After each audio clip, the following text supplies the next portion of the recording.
Good evening, booze. Ah, it's Thursday. Thank God. It's almost Friday. It's almost here. Yay!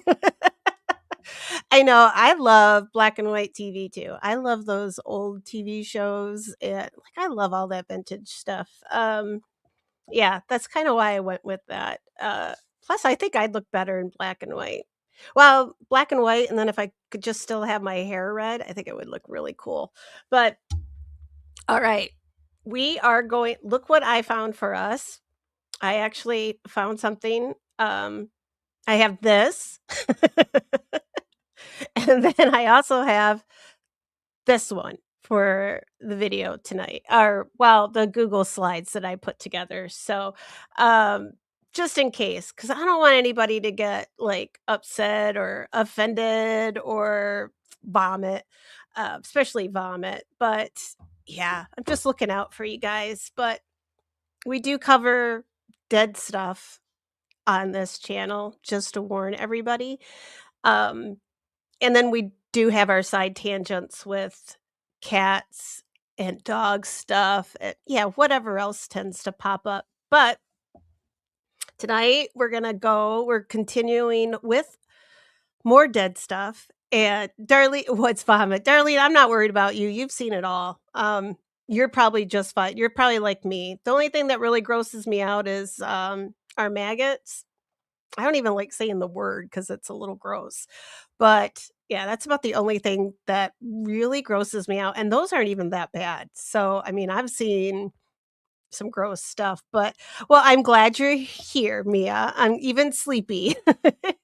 Well, you were sleepy last night too, and I was proud of you. You hung in like the whole stream. I was like, holy cow, either your insomnia is really bad, that you were sleepy but couldn't sleep, or the topic was interesting, which I thought it was really interesting. And yeah, and we're going to continue with it tonight. And hello, Clips, and welcome. That's so Pisces of me, says Clips. All right, I'm going to get your guys's. I got to put some lotion on my hands. I'm like this winter, I am just like starting to feel like the crypt keeper with my dry hands, and I can't keep enough moisture to keep my hands from looking all gross. So I'm going to pop up your guys' comments. We're going to get started.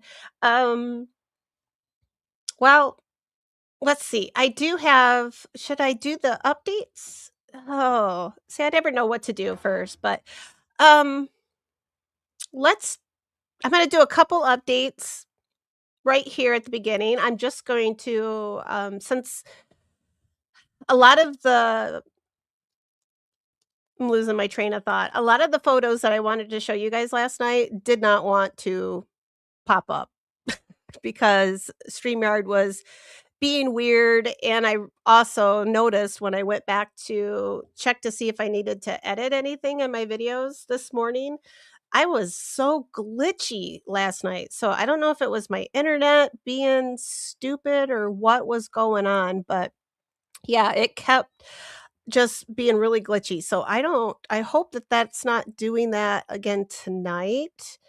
And I am going to double check something real quick to make sure I don't have something turned on that shouldn't be on. No, it looks like the only thing I got running on my computer is StreamYard. So, uh I'm just going to blame StreamYard cuz it's never me. It's never my fault.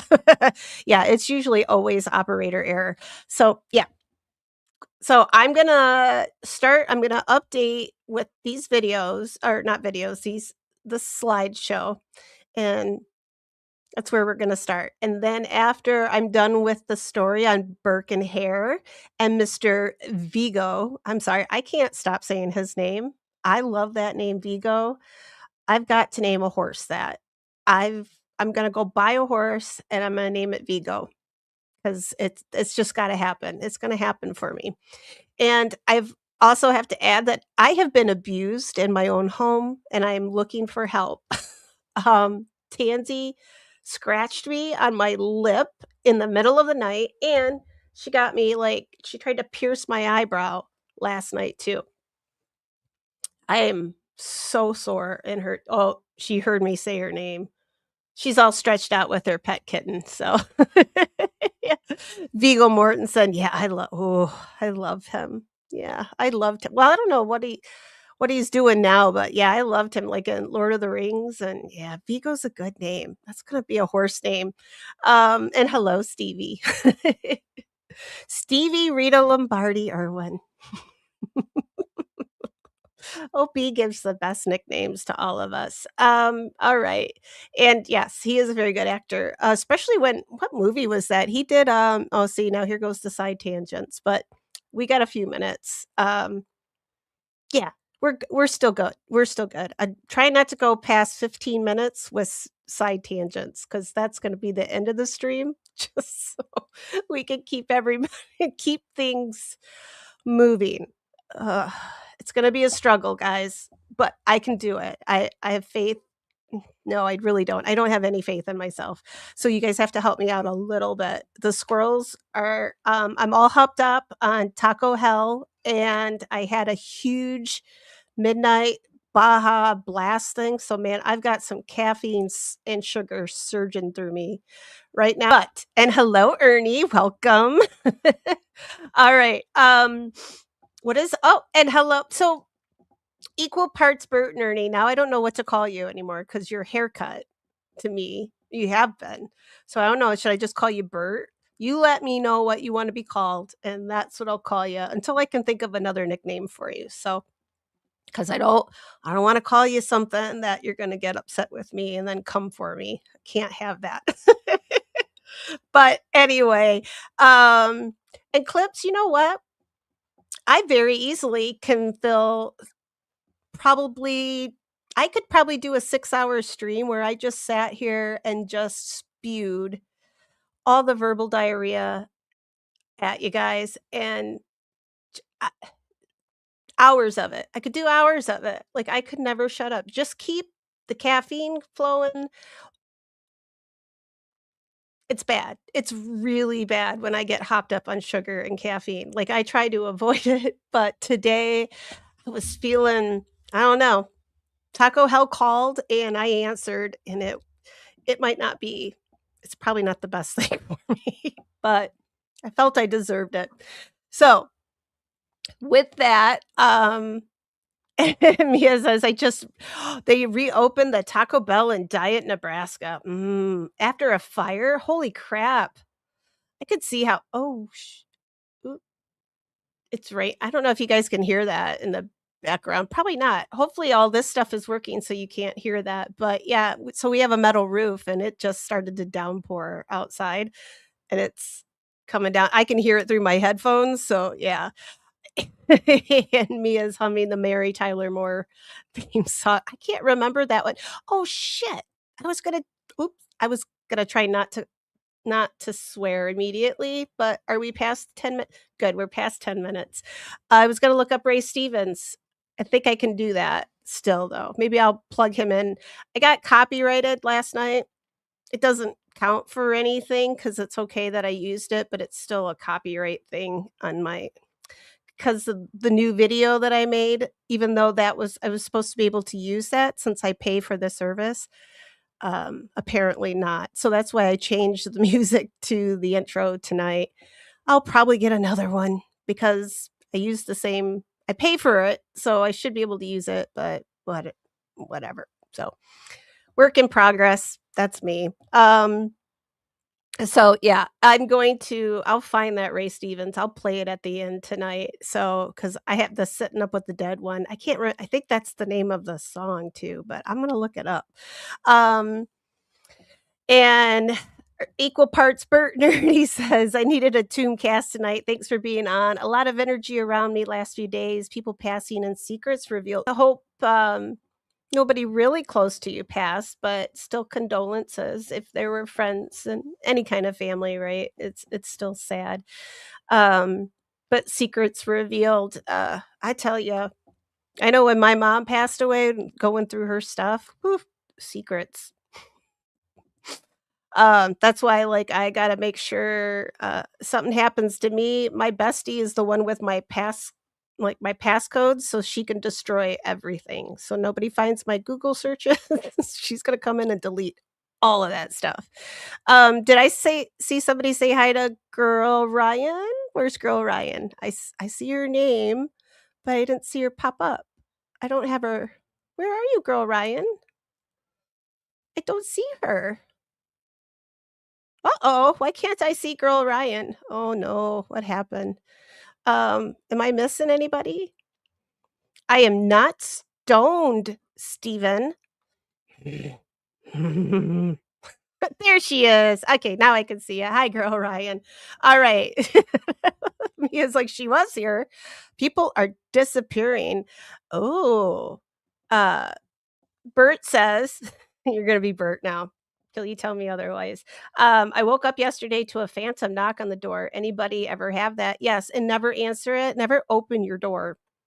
That's what I was always told. Like, if you hear a knock on your door, you're not supposed to answer it. So, knocks on your window, same thing. I get knocks on my window in the like, and oddly enough, it's always like at 2, 3 o'clock in the morning, like the witching hour, right? Yeah, and, I don't know what that's a good one. I'm gonna look that up. I'm gonna star that comment because I wanna know where that comes from. That'd be an interesting one to look up and see where that originated from, like, why don't we answer if there's a knock on your door? I mean, if there's somebody there, like the UPS guy or Amazon, yeah, go ahead and answer it, but if there's nobody there, I'm not opening that door. Um, yeah, and Darlene says, "I get 3 knocks on windows and walls." I've had them on interior. We got that a lot in one house that we lived in, never had any other activity in the house, like, nothing creepy ever. There was no bad vibes in this house, except for we'd get these weird knocks on the interior walls. Like, it was a duplex, so we did have, like we had a firewall down the middle. You couldn't hear anything on the other side,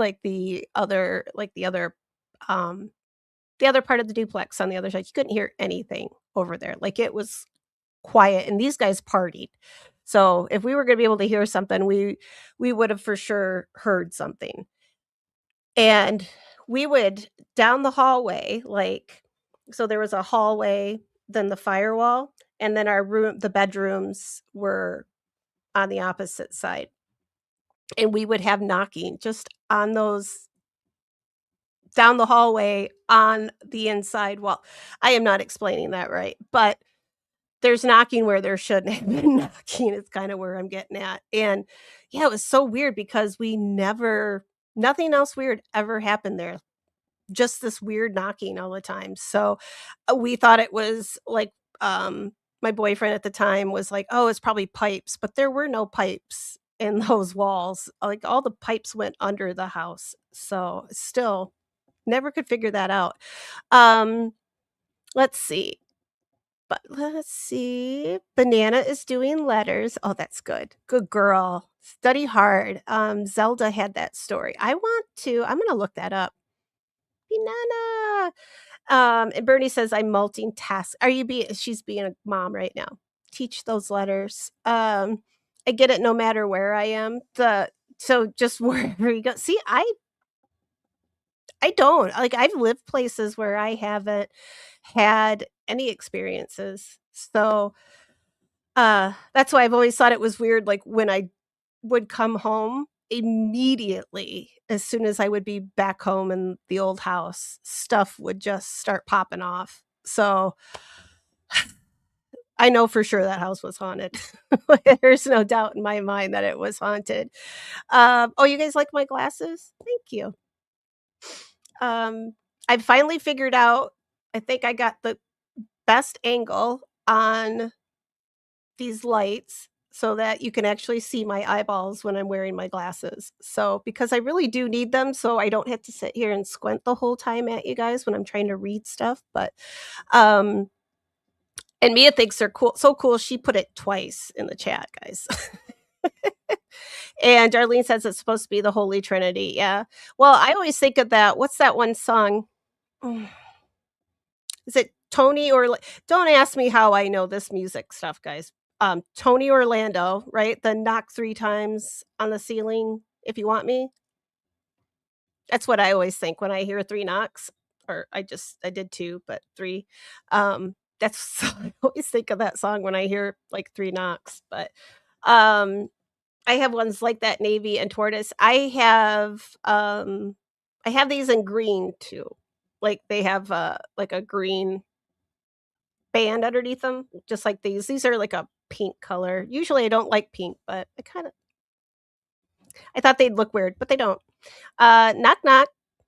Who's there? Banana. Banana who? Banana split. Alright. Now we got our first joke. We've had some giggles. I'm gonna pop this up. Um, and it does have a trigger warning, just in case, because I don't want anybody I'm gonna just take the comments off just for I wish they would let you, like, move the comments around. Maybe I should suggest that to StreamYard, but, is that big enough that you guys can see that too? Or should I make myself smaller? Because I can make myself a little bit smaller. Could do this. Is that better? That might be better. Actually, that does look better to me too, so, if it doesn't, guys, say something in the chat and "Bop, bop, on the ceilings if you want me." Okay, I'm gonna get copyrighted for that. Tony Orlando and in the 2 Dawns? The 2 is it like 2 was it 2 Dawns or were there 3 of them? I don't I just sang on YouTube. Oh my god. Oh, yeah, great. I want ice cream now too. Okay, so if it looks good, we're gonna go. Okay, and that's pretty good. 22 minutes, that's all I wasted so far. Well, it's never wasted when we're just chatting, so alright, so trigger warning. Here we go. Uh, so does anybody remember what this one was? So this was the Morty safe or Mort safe? Yeah, Mort safe. God, I can't say that. That makes it sound right. This one is in that one place, Scotland. And this is one that is now in use as a drinking trough for cattle. There is no body left in there anymore. These are Mort cages, 3 different sizes. These are also Mort cages, but these have these heavy slabs of, I don't know, rock, some kind of rock on top. Here's another Mort cage, another Mort cage. This one, I was trying to show you guys last night. It would not let me pull it up. This one, guess where it's at? It's in Scotland. This one is actually at Greyfriars Kirkyard in Edinburgh. And this is not my photo, but I do have a photo. I have all my photos on, the little drives, the external hard drives. I didn't do a very good job of labeling them. So now I'm going through and trying to find all my travel photos. And guess what? There's a whole lot of them. So eventually, I'm just going to put a big slideshow together and then I'll just make a video and I'll put it up on the channel and you guys can look through them if you want. Warning, I went to Scotland twice, so there's a lot of Scotland photos. But Ernie, that's right. You fell asleep early last night. So this is what they put bad birds in. They cage them up in the cemeteries now. So I'll give you a little not an update, refresher, since Ernie missed it last night. They would put these little metal cages on top of the graves to prevent grave robbers and body snatching. These were really prevalent in and around Edinburgh at like, let's see, about 17 late 1700s, right up until about 1830s, 1840s. And I'm gonna tell you why here in just a little bit because the story that we talk about, that I'm gonna talk to you about explains why Edinburgh had such a problem. So there were a lot of in and around Edinburgh, there were a lot of these mort cages, and there's still a lot of them in existence. And Ernie makes said really good right here, vampires. This is what a lot of people think, that these cages that they thought this was to keep vampires in, but no, it was to protect the dead from the living. So you could get a lot of money for a fresh deceased person, and they fetched a lot of money, and I'm gonna tell you how much, and it's gonna blow your mind because I went and did the conversion from then to now. Wow. I never realized how much I was thinking like, "Oh, like made a couple $100 per body." Oh, no, guys. Hold on to your underpants because it's a lot of money, a lot. Okay, here we go. So, concrete. So, I think they're a mix of concrete, some of them are the slabs on top, they are actual slate, like slabs. That was hard to say. This is one that I don't think we got to see last night because it wouldn't load. If you guys did see this one, just pretend like you didn't. Like, just pretend this is the first time that you're seeing it. But this was an ingenious invention. So it's kind of like a crypt, and you could put the body in the little hole, right? And you can see the little wheel there. So if you did get buried alive, the person, if they woke up, they could get themselves out. This is probably the best that I've seen. Like, this looks like you could almost get yourself out of that, right? Like, I think you could. Um, I would feel safer in this, but also, like, that looks like it seals up pretty tight. Like, even if you did even if you did get put in there alive, I'm wondering how long you would be alive. Like, would you even wake up? Because it looks like it's pretty darn airtight. So I would worry about that one. But it looks a little bit more like you're not waiting for anybody to come get you. You can just, but imagine if these were all closed up and you walked through this cemetery one night, right? Like all these were closed up, but one was open and you knew it was closed.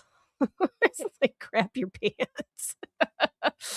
And here are more of the I showed you the one with the flag on it, but I couldn't get the other ones to load. So this one the one on the left is um I think this is just the breathing, like, it would get air down there. I don't think this one has a bell attached, but maybe yeah, it does. Actually, yeah, there's the bell on that other pole right there.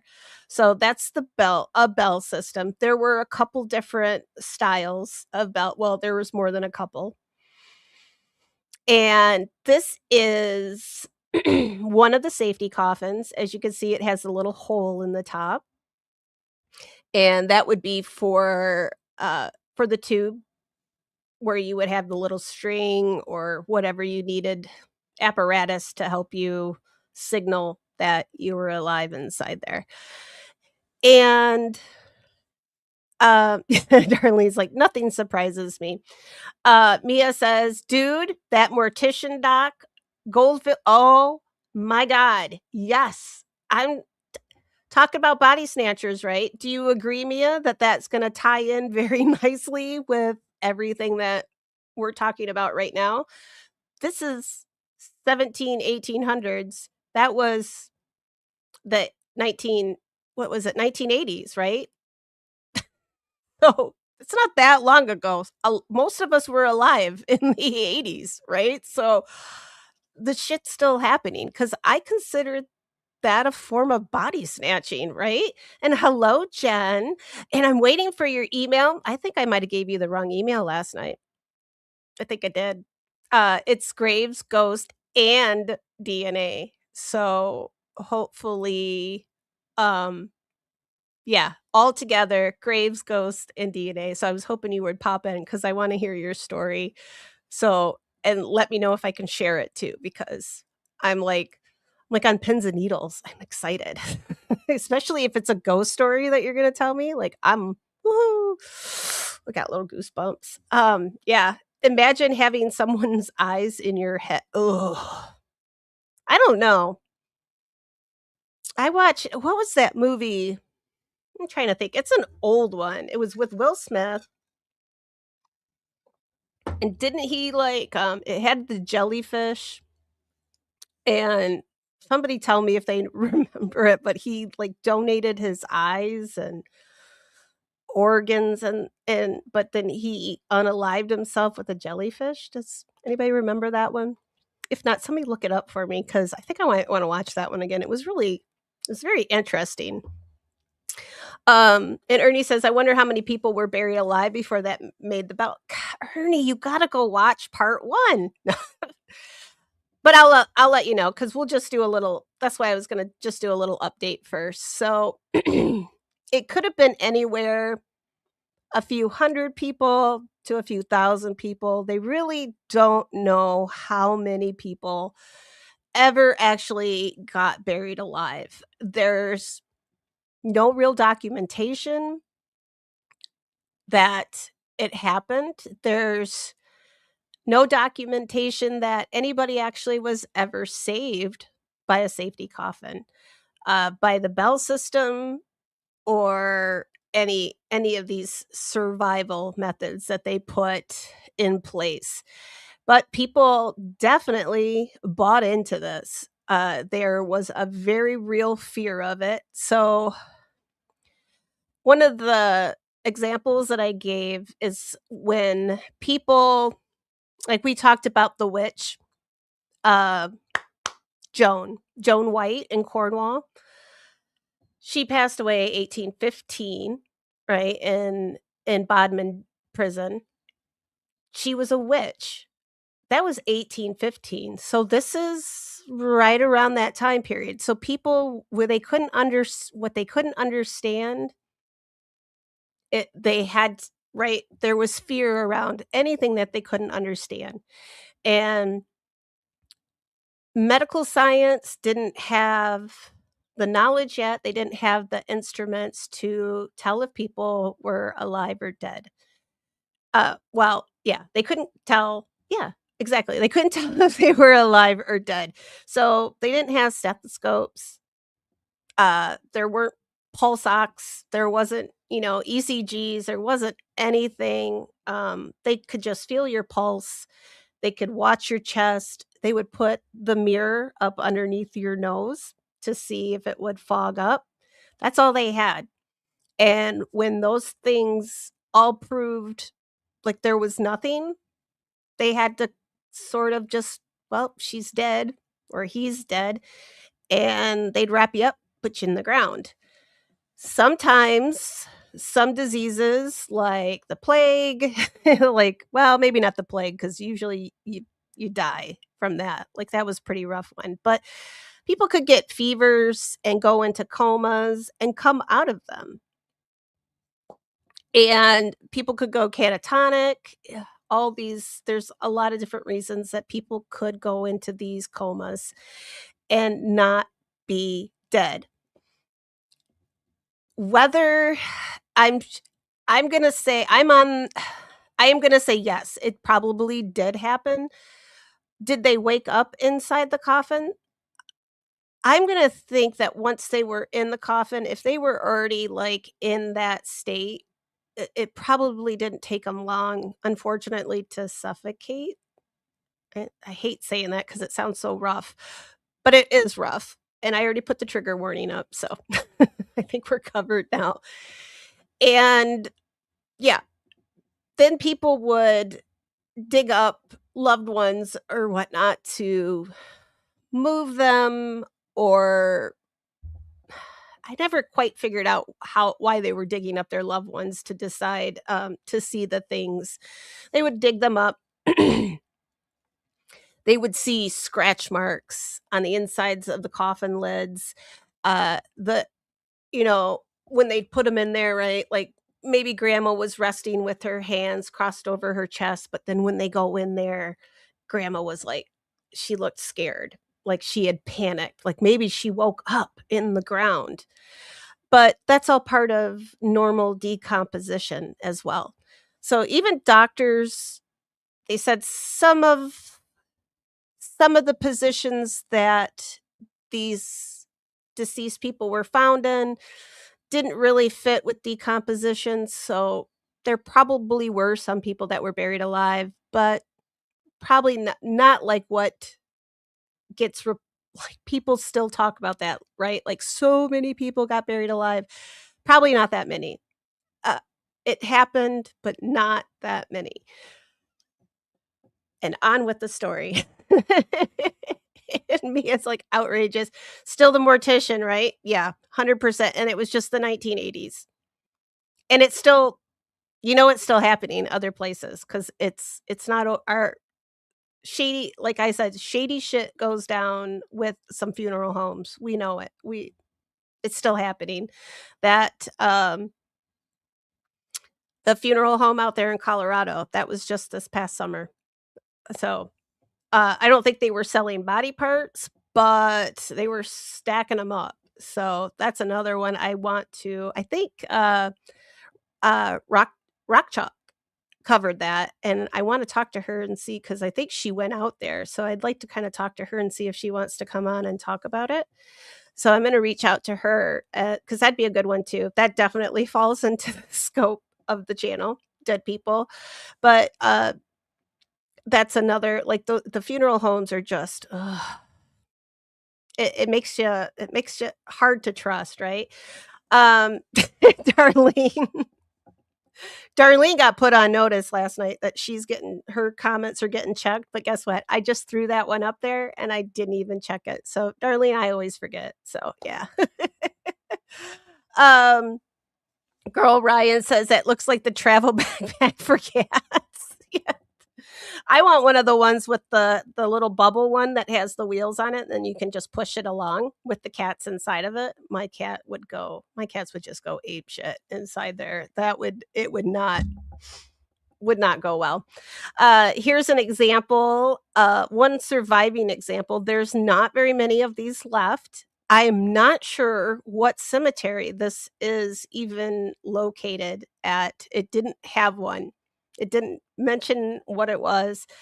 I don't think that this one's probably actually even connected to anything anymore because it doesn't. I don't see like a cord or attachment. It's just a bell with its what do you call it? Like the base.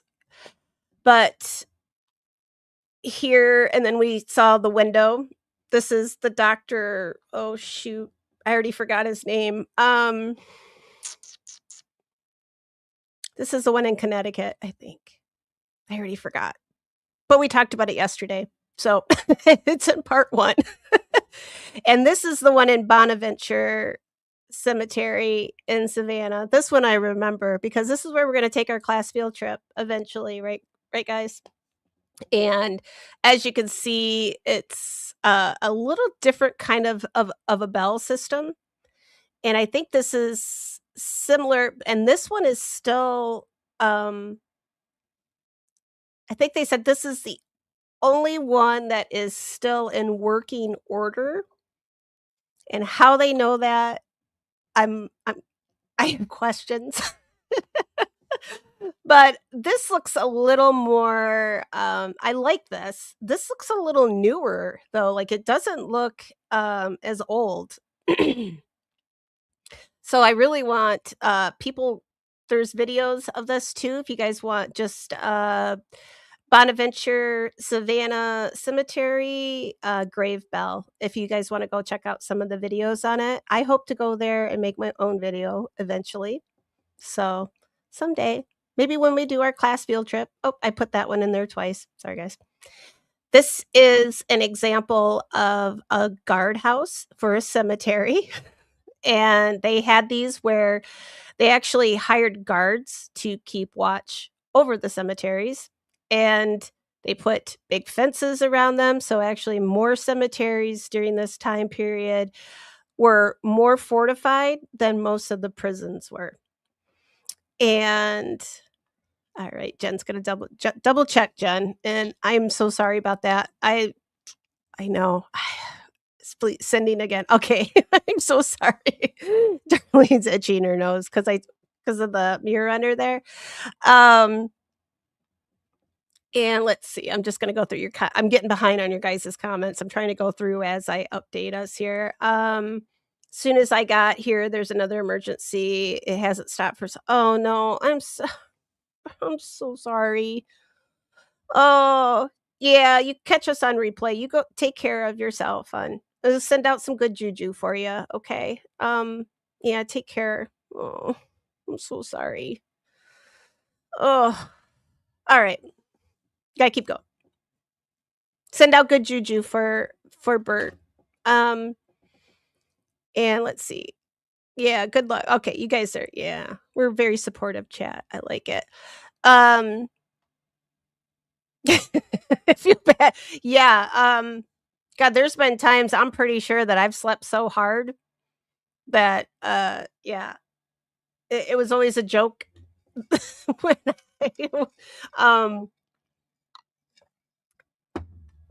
I, um, I would sleep, like, it was like I was almost in a catatonic sleep. I can't sleep like that anymore, but, yeah, it was always just like I could sleep like a train could go through the house, my mom would say, like, all this stuff would be going on in the house, and I would not hear it.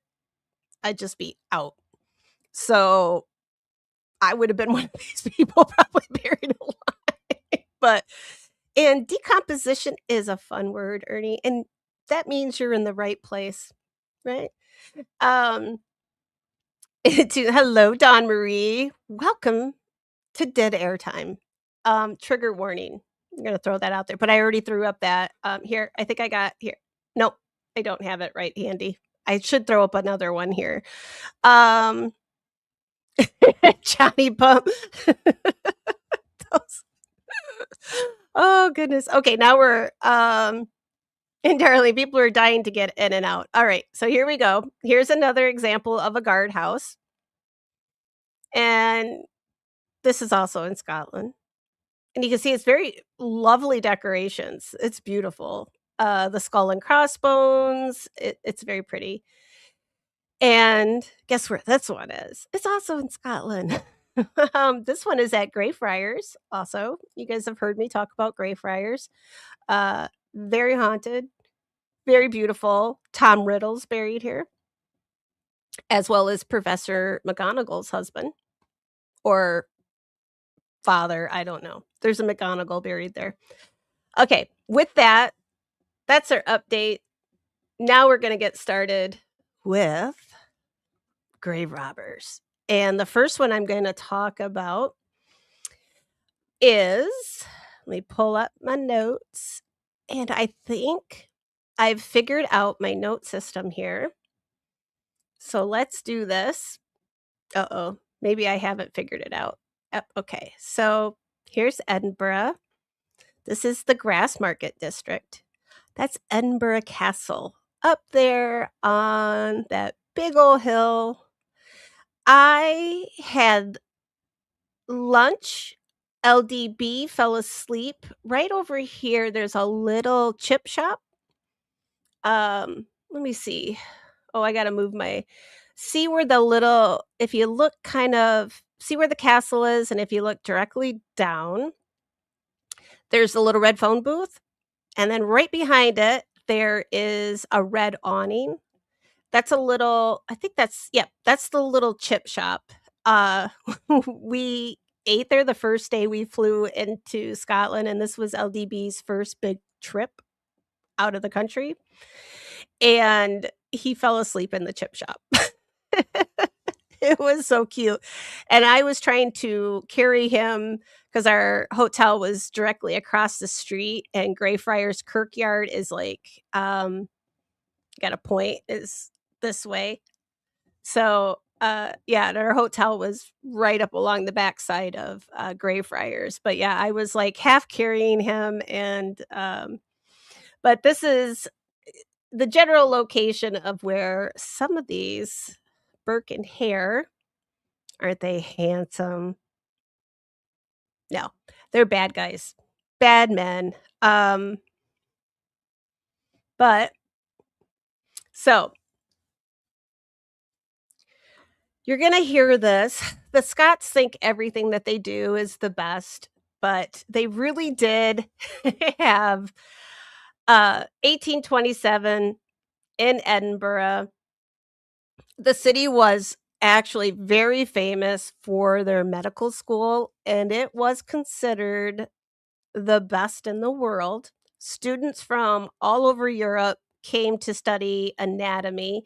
They had some of the most brilliant doctors and surgeons and lecturers, and this was considered sort of the golden age of medicine where they were making discoveries by leaps and bounds. But they had a dark problem. There were not enough bodies. And by the law, only executed criminals could be dissected. And unfortunately, there just weren't enough executions happening in order to keep up with the demand. So, supply and demand, supply was very low. And this created a thriving black market for the dead. So, grave robbing, body snatching, and I'm gonna say this word properly tonight, resurrectionism became very common. And these 2 gentlemen, they made a very healthy income doing so. And their names are William Burke and William Hare. And in the photo here, Hare is on the right. He's the one with the long, skinny nose, and Burke is the little bit rounder face on the left-hand side.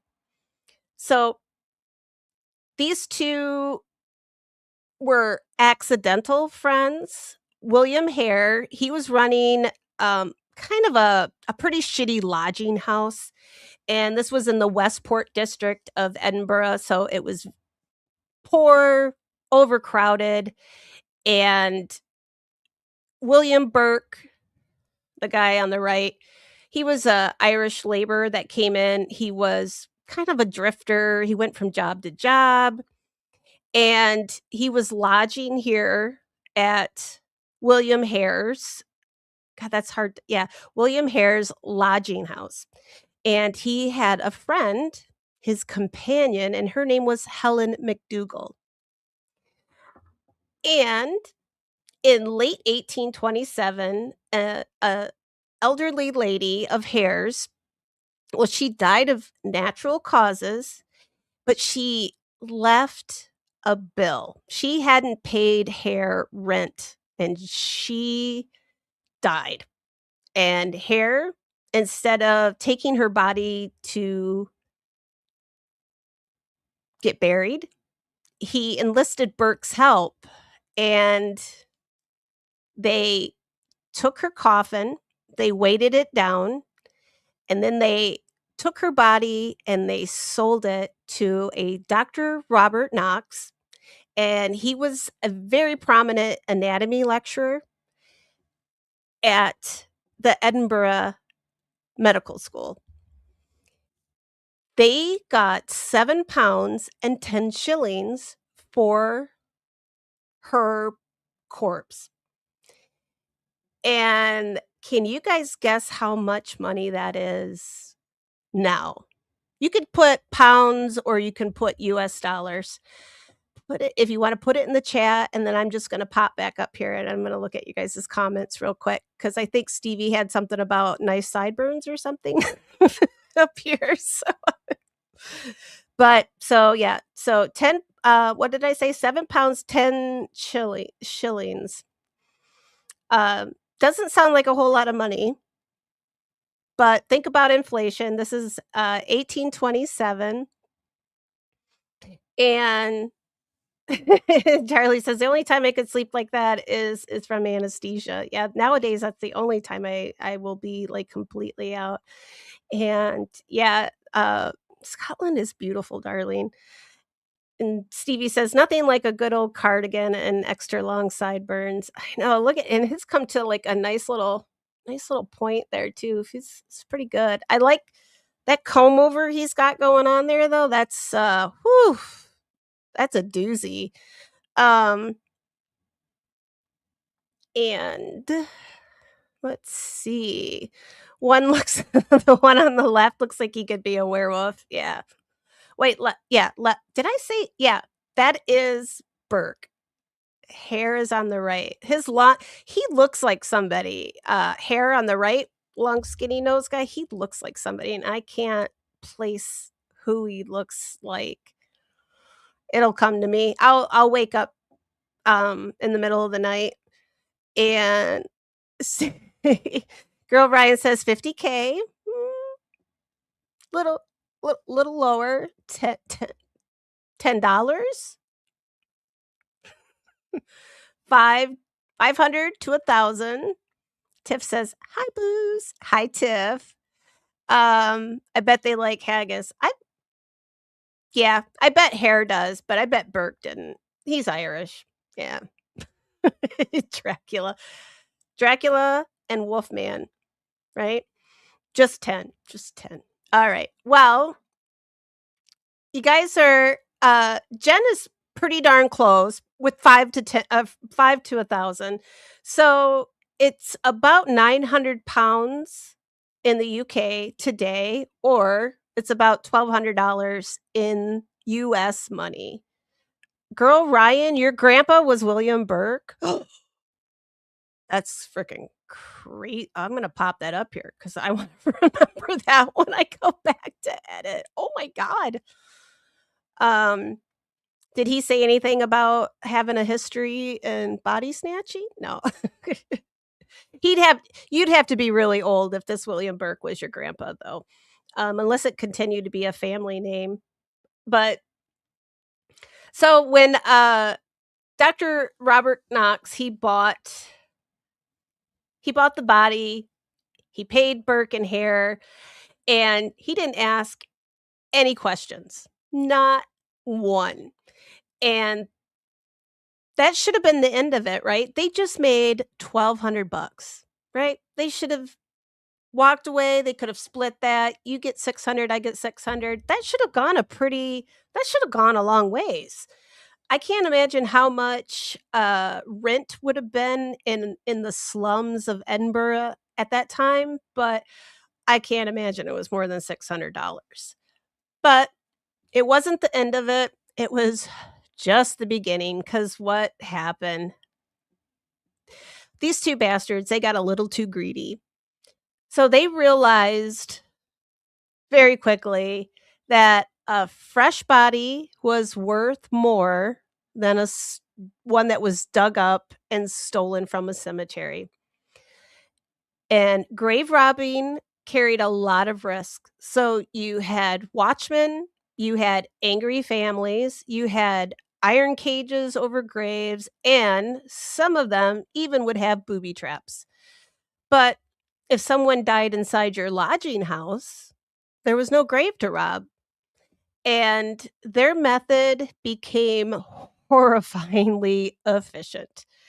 They would invite vulnerable people into the lodging house, and these people were often very, very poor. They were sick, they had no family. They would get them liquored up, so they would ply them with alcohol, and then once their victim was drunk or unconscious, Hare would hold them down, and Burke, trigger warning, Burke would cover their mouth and nose. This method left no visible signs of injuries. And when they would take the bodies to the medical college, it just looks like they died naturally. And the title of this episode, believe it or not, to get burked or Burking is an actual word, and that is what this practice was called. So, if you were to kill someone by suffocation in this form, it was called burking. And the one looks like Ben Wyatt from Clips, I think you're right.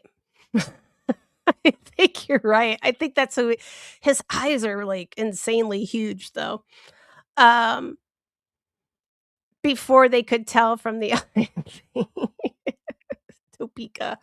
Oh my goodness. Okay, I gotta pop see, every time I go, I gotta pop my notes back up, but here we go. So, they murdered at least 16 people, but they're kinda thinking that's a little on the low side. Among the most infamous of their victims was, and sorry about this name, but this is what his name was. His name was Daft Jamie Wilson, and he was a young man that had a learning disability. He was well known and very well liked in the neighborhood. And unfortunately, because of that, for Burke and Hare, when he disappeared, that raised a lot of suspicions. But it still didn't stop them. Each body that was delivered to the same doctor, so Dr. Knox was in on this the whole time. They delivered it right to his anatomy room at this place called Surgeon Square, and every time, Knox would praise Burke and Hare for the very excellent condition of the cadavers, and he paid them very well and never asked any details of where they came from, how they acquired these corpses. He didn't ask any questions. So, to him, to Dr. Knox, these were just specimens. He didn't even look at these as possible victims of homicide.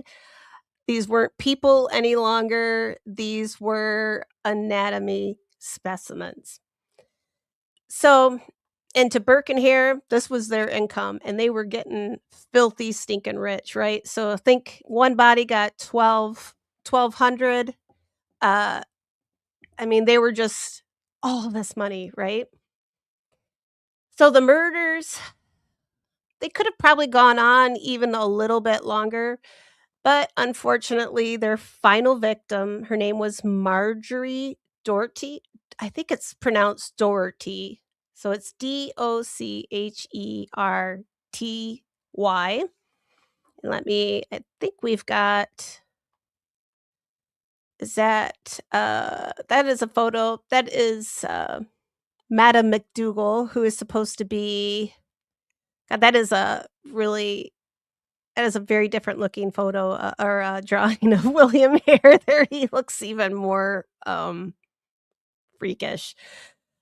And these are plaster masks made of both of the men, and the little round guy, I mean, I think we can see the big nose on the right is Hare, and then Burke has got the wider nose on the left.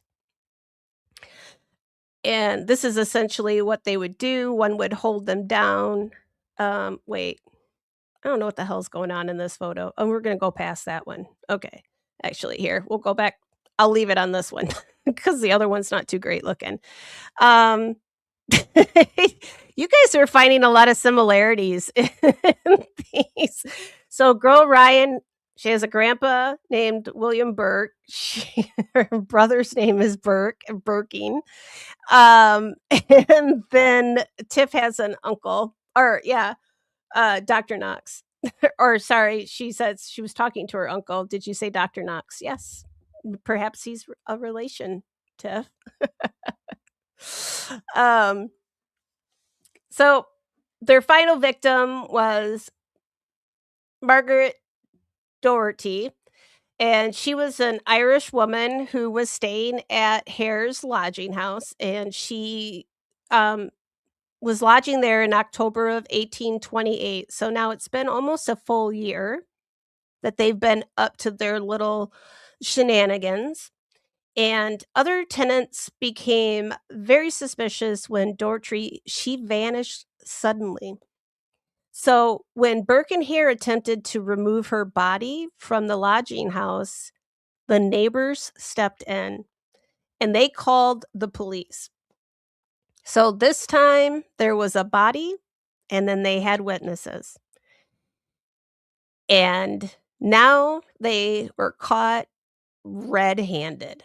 So, the case against both of the men was very strong, but Scottish law required clear proof for murder. So essentially, they had to pretty much catch you in the act in order to um, convict you of murder. So they had to actually catch you doing the deed. And with limited forensic evidence, prosecutors had to make a deal. And they made it with William Hare. And he was granted immunity in exchange for testifying against Burke. And Hare turned on his partner without any hesitation. So Burke was the one that was convicted of murder and he was sentenced to death. But sadly, Hare was not. And on January 28th, 1829, William Burke was publicly hanged before a huge crowd in Edinburgh. But his punishment, it wasn't just hanging. So his body was handed over afterwards because what happens with criminals that are executed in Edinburgh? They're up for grabs for the university for dissection.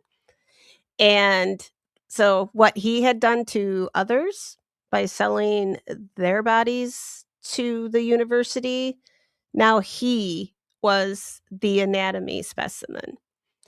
And students reportedly dipped their pens, actual pens, in his blood and saved them as souvenirs. And guess what? He didn't get buried. His skeleton still exists. So they still have it. But William Hare, he got I I guess you could say he got lucky cuz he got to disappear into obscurity. He was despised by the public and what happened to him no one really knows. But now this doctor who kind of turned a blind eye to all these bodies that these two men were bringing to him, absolutely no charges were ever pressed against him. So he didn't go on trial, nothing. But his reputation was pretty much in the toilet after that. So what happened because of Burke and Hare, thankfully, the public was so outraged that it helped kind of push forward what they call the Anatomy Act of 1832. I don't know if this is any better than what was going on before, but it now allowed unclaimed bodies from the workhouses and hospitals to be used for medical studies. And after this, grave robbing, body snatching took a just drastically was reduced after this. And do you guys know what workhouses are? Should I explain what those are? I didn't put an explanation in there, but yeah, karma is real. I think it was did I not put that? I must have left that part out of my notes here. Hang on. Let me double check here. Oh, nope, here. Hang on. Um Here, I'll let me do this part and then I'll pop back over to chat. So, if you guys wanna know what workhouses are, just ask in the chat and I'll explain it real quick. They are what it sounds like, but so Burke and Hare, they weren't just murderers, they were a product of the medical system that was desperate for bodies. I think they were murderers, they were greedy bastards. Just to I mean, somebody died naturally, they could have stopped after that, right? It still wasn't right what they did, but they could have stopped after one body. They made 1,200 bucks. They could have walked away, but they didn't. They got greedy, which is usually what happens, right? So, the medical system, they were desperate for bodies. Laws at that time, they valued the dead over the poor, and you had a society now that was more in fear of not just being buried alive, but they were also now afraid of being dissected after they were dead. So, they were afraid of being put in the ground and waking up, and then they were afraid of being put in the ground and dug up. So, their crimes fueled the rise in the safety coffins, and again, fear of premature burials, and one of probably the scariest chapters, I think, in medical history, and I don't think you can, I've heard about Burke and Hare for I don't even know how long, even before I got really interested in all things related to cemeteries and death. So, and as I said, Burke, his name lives on because now Burke is an actual to be burked means to be murdered for profit in a quiet, efficient manner without leaving a mark, and it's a verb, so it's a real word. And William Hare. So, after he testified against William Burke, he was granted full immunity, and once Burke was convicted and executed, Hare was quietly released from custody. No trial, no execution, no public reckoning, and Edinburgh was pissed off.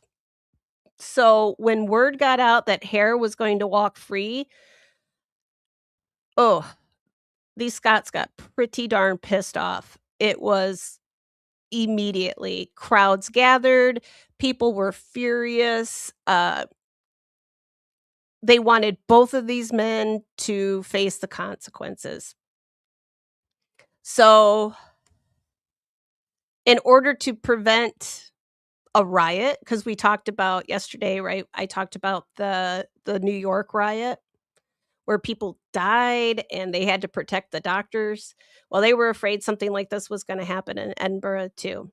So to prevent that, they smuggled Hare out of the city and they sent him to the south of England. Because where else are you gonna send your criminals? Just get them out of town and send them to the south, to England. And after they sent Hare out of Scotland, he pretty much vanished from any reliable historical sources. He's never been able to be traced. Odds are he probably changed his name, right? Um, but some of the rumors and legends, uh, like I said, they're unverified and they sound more like folklore than probably anything else. Here, let me get a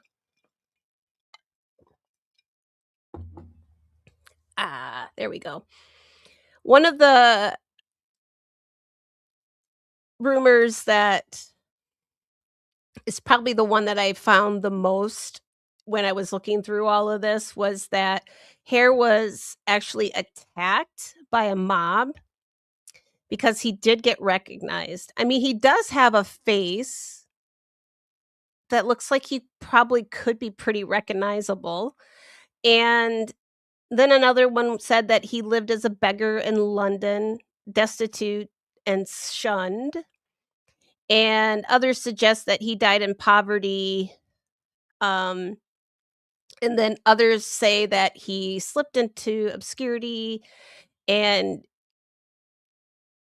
let's see, like, yep, slipped into obscurity and he carried the weight of his crimes alone.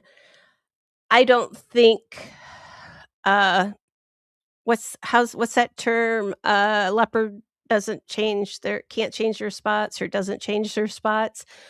I don't know how they let a murderer go and think that he's just gonna disappear into right, if like, especially in those times, he could just easily change his name and become somebody else, right? Like, grow his hair out or just be somebody else. Who knows that he didn't go on to do this more. He was kinda money hungry at that point, right?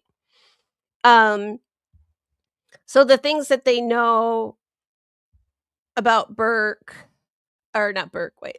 Do, do, do, do. Nope, I put that in there twice. So, William Hare walking away did more than anger the public, it shattered the trust. So, ordinary people in Edinburgh, the lesson was clear and terrifying. If you were poor, if you were nameless, if you lived on the margin, your life didn't matter at all when it came to medical progress. So, Burke got hanged, but Hare was let go, and justice to the public, well, it seemed negotiable. So, one guy got convicted, the other guy, nope, that's fine. We'll let you go." And Edinburgh became very fearful, especially, I mean, not the rich people, but all the poor people. All right, did you guys need to know what the workhouses are? I'm gonna go with that.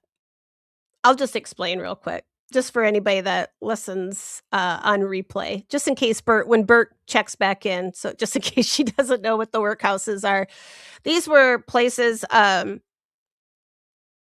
they would send you. They also had, like, debtors' prisons, workhouses, so if you owed a debt, they could actually take you in and put you in these places, and you would work off that debt. And if you had no place to go and you were destitute, they would put you what they would call a workhouse. And these places weren't, it's not like they were nice. They weren't nice at all. They were no better than prisons. People would get all kinds of things would fly around, illnesses, right? Horrible conditions. People usually went in. Odds are most of them didn't come out. They were horrible, horrible places. So you can imagine the bodies, right? Like, with medical science being able to take these bodies, and a lot of these people that would have gone in, you would have had orphans, uh, people who just didn't yeah, they didn't have families, nobody to take them in, so they'd have to go into the workhouse. And like, the work that they did in these places was grueling, backbreaking work. They would have to work long hours all day, and the food would have been probably disgusting. It probably would have been like gruel, am I saying that? Yeah, like gruel, like oatmeal crap, like, just gross stuff. They weren't great places. People probably would die of malnutrition and just from the elements. They were pretty sad places. So, one reason the body snatching just wasn't, as profitable anymore is just because, yeah, there were a lot of people dying in the workhouses. And hello, Megan and Megan. Welcome, you're right here at the best part. And Tiff says, "So just like now, rich above everyone else." Yep, above the law, right? Some things just really never change. Did I say it right? Gruel, right? Like that. Or maybe they made them. Well, shoot, they probably didn't even get haggis in the workhouse. They probably just would have got, yeah. I don't know. I've never had gruel. I never want it. It just does not sound good. It sounds really gross. I just think of it like in my mind, I picture, like, really runny oatmeal, and I don't like runny oatmeal. I like the stuff that, like, sticks on your spoon kinda oatmeal. And Tiff says, like, same as the poorhouse, pretty similar, but they would actually have to physical labor if they were able to, and even if they weren't really able to, they would still have to do something. I'm trying to think of some of the things that they would have them do, laundry, I remember laundry. I don't know why. I wanna say, like, basket making or something, but just, like, just rough jobs. Like, and if you think that they're not getting fed very well, right, they're slaving their asses off, right, in this harsh conditions, they're not getting fed very well, and yeah, and they're just pretty much just waiting to die, and whoever is in charge of the workhouse is reaping the benefits of it, and yes, thick ass oatmeal, that's my favorite. Like, don't put I don't want no milk, I don't want nothing in it, nothing. I want it to stick on my spoon, that way I know it sticks to my ribs. Okay, and I was gonna show you guys real quick here, so trigger warning, I'm gonna show you a few things like how not that one again. These are just drawings. I thought these would probably be better than a lot of the other photos that there are, um, just because it is a drawing. So you can kind of imagine the body snatching. But this is sort of what it looked like. But these are also a little sensationalized because this is not quite how they did it. They actually didn't even have this is a little bit closer. I won't stay too long on this, but what they did to remove the bodies from the grave, they really only dug up the head of the grave and they would put in a rope. This is how they did it. So there would only be a small hole and they would chip into the coffin. They would put a rope around the neck of the deceased and then they would pull them out. So it wouldn't have been um, a lovely sight by any stretch. So when we think about back yesterday when we talked about Marjorie McCall, when they said that they like dug her up right to cut her finger ring the ring off her finger, whether they were grave robbers or body snatchers, right? Like they probably wouldn't have dug her completely up to do that. This is generally how they would have done it. It would have been just very quick, very efficient, and I'm gonna warn you with this one because 'cause I'm gonna pop this off the stage real quick. I'm gonna show you this is in a museum. I'm just gonna pop it up here for a minute, so I'm gonna warn you guys, okay? It's a little graphic, so oh, so this is essentially how it was done. So you can see from the sign it says body snatching, so they would just dig straight down, get to the where they could get into the head, put a rope around, and then they would just phoop, pull the body out that way. All right, I will take that one away. um, yeah, I don't know how much I can. I mean, I've seen worse on YouTube, but I still don't want. Oh, still don't want to get in trouble for that. But so, all right, how we doing, guys? No one vomit or anything like that yet, I hope, and everybody's talking about eating, and we talked about gruel, and then I gotta show you pictures of bodies being pulled out of graves, but, yeah, gruel is what we call formula kitten food mush. We make the transitioning baby kittens to eat, yeah. I made that for Tansy, right, when, taking the kitten form the kitten replacer milk, and then you put, right?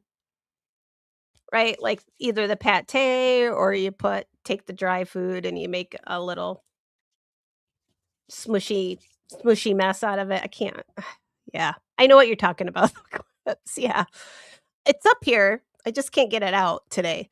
Um, Megan's like, "Oh, enjoy." Um, and Ernie said she was on her way to the kitchen, but now she's, turning back around and deciding not to eat, yeah.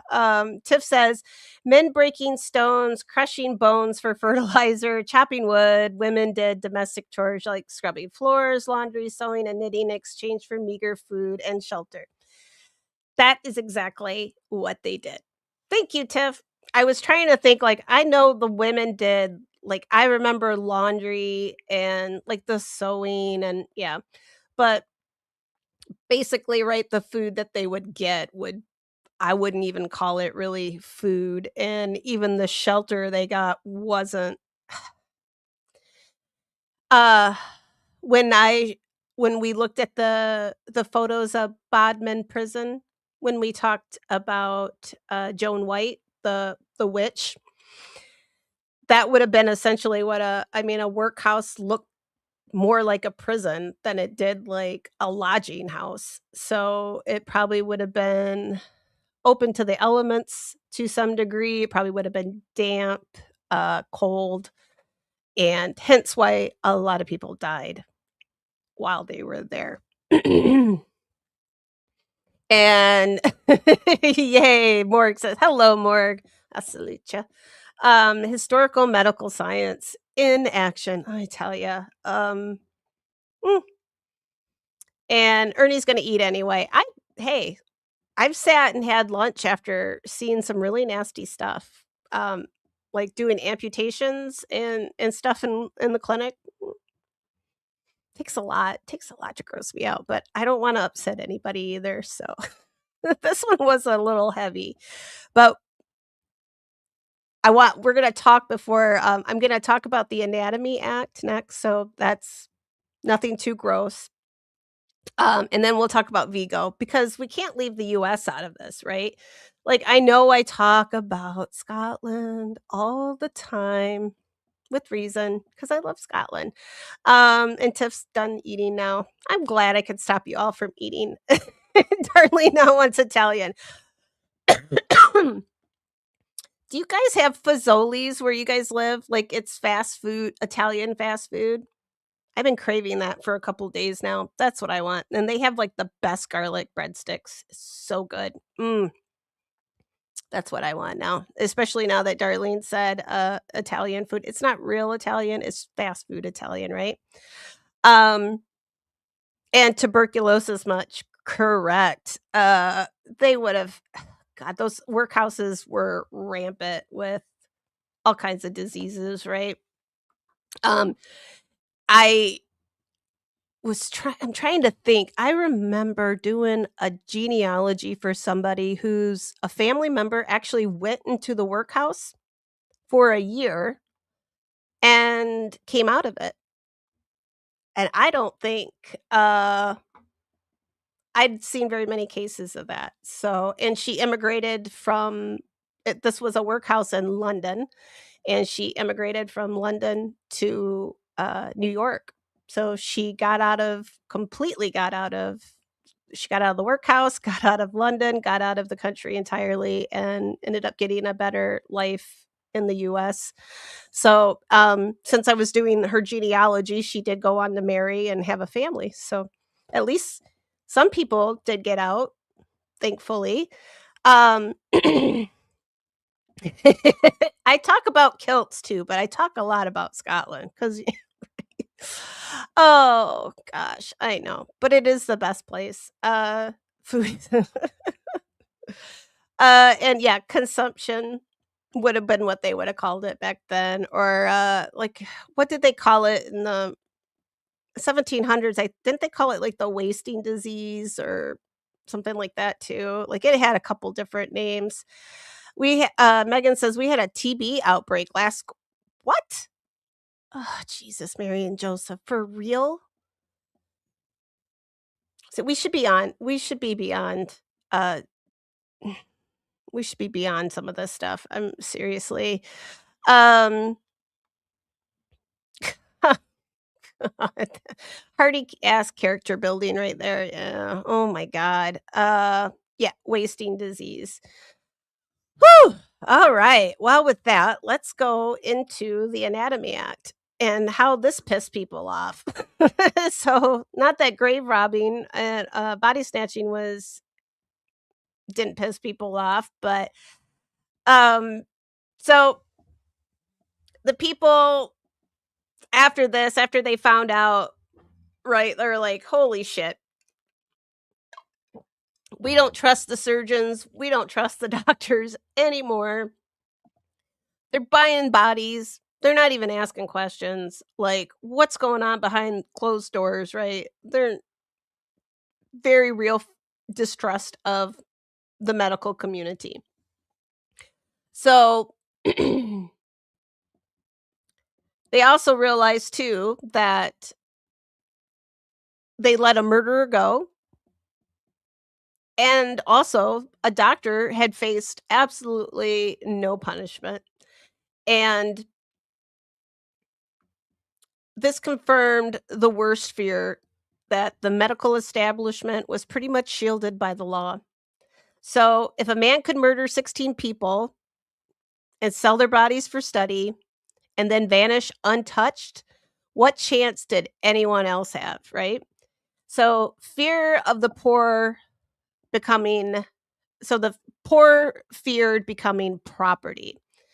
And Hare's immunity pretty much cemented a very horrifying belief that the poor existed as a reserve for supplying bodies for medical science. So, workhouses, lodging houses, hospitals, all of these places were suddenly viewed with suspicion. So, and these were places that were meant to shelter and care, but now they were considered hunting grounds for medical science. And people were afraid of dying alone. They were afraid of becoming unclaimed. And worst of all, they were afraid of being killed and no one even caring. They were afraid that no one was going to care, nobody's going to ask questions, and no one would be held accountable. So, if there was a line between grave robbing and murder, um, the public just really, it was completely blurred by the public. They just either way, it was all horrible for them. So, now it takes us back to the safety coffins when, right, we have the families, they're sitting up and having, they have vigils over the graves. They're installing heavy stone slabs. They've got their iron cages. They invest in safety coffins, bells, flags, air tubes. I've shown you photos of all of those. And it wasn't so much that anymore that they thought they were gonna be buried alive, but it was also because they didn't trust any of the institutions to protect them anymore. And Hare proved to all of these people that the system had failed them and no one cared about it. So, in 1832, with the passing of the Anatomy Act, the body supply was regulated, but it never erased any of the damage of the body snatchers. The public didn't see this as any sort of reform. The law, um, just essentially just allowed unclaimed bodies to be dissected, and these were some of the most vulnerable people, right? These were your poor, your ill, all these people on the outside, on the margins of society. And go down here. I'm gonna get down. I made a bunch of notes here, but I don't think we need to talk about all that. I think I beat this dead horse quite a lot. So in the UK they passed their act, but in the US, guess what?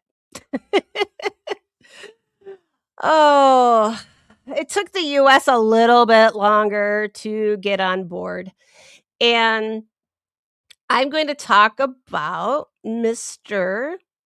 Are you guys ready for him? Mr. Vigo Jansen, and he is not like I said yesterday, he is not the erectionist, but he is the resurrectionist, and he's also called the DC body snatcher. And I have, where's my phone? Because I have the story on my phone, so I'm gonna have to read it from here, but he was, one of Washington, DC's most notorious body snatchers in the late 1800s, and he was pretty darn proud of it too. He supplied corpses to the medical schools, and he even talked to the newspapers about it. Like, he was so proud of himself. And a little backstory, I'll read about one of his, shenanigans here. They actually there's, I found an article on him. It was pretty how much he just really didn't it this stuff didn't phase him. Getting caught didn't phase him. Um, but Vigo Jansen, his most famous caper was in January of 1883. So this is long after Burke and Hare. This is long after UK has passed the Anatomy Act. So the US is far behind. And he, so Vigo exhumed the body of a 19-year-old. His name was Charles Shaw, and he'd only been dead about 36 hours. And this was a young man who had been executed. And Jansen didn't stop there. After he sold his body to the medical school, he broke back into the medical school, and in the dissecting room where they had put Shaw's body, he was going to steal the body back and take it to sell to another to another medical college. But unfortunately, a police officer was passing at the time and saw him, and this was in broad daylight, and Vigo was arrested. So, he was pretty darn bold. He didn't care if he got arrested, and there weren't too many laws yet in the US. So he would I think I touched on him yesterday that he would, just kinda sit and wait for the funeral to disperse, and then he would dig people up, like, almost immediately. Broad daylight. He didn't care. So, when he was finally captured, and this is the Victorian era, newspapers loved to sensationalize everything. And he was taken into custody, but he kinda got off because like I said, there weren't really that many laws, and there weren't they weren't they were pretty lax at the time. So, alright, and let me pop over here. Uh-oh, Darlene, what did you say? Darlene's got a raccoon again. Let me pop over. I'm gonna Oh, wait. I thought I had a Oh, you know what? I couldn't find a photo or, you would have thought that 1883, they would have had, like, a photo of Vigo, but apparently all the times that he got picked up for being a naughty boy, digging people up, they never got a photo of him, but darn it, I looked.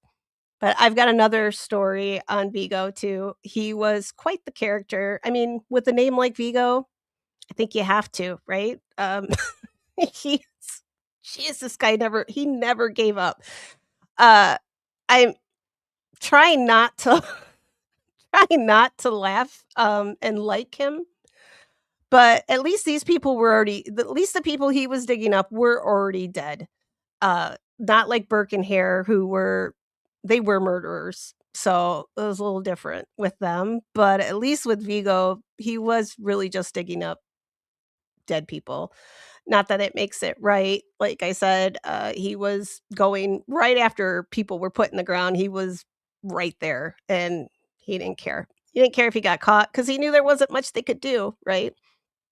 Um, and let's see.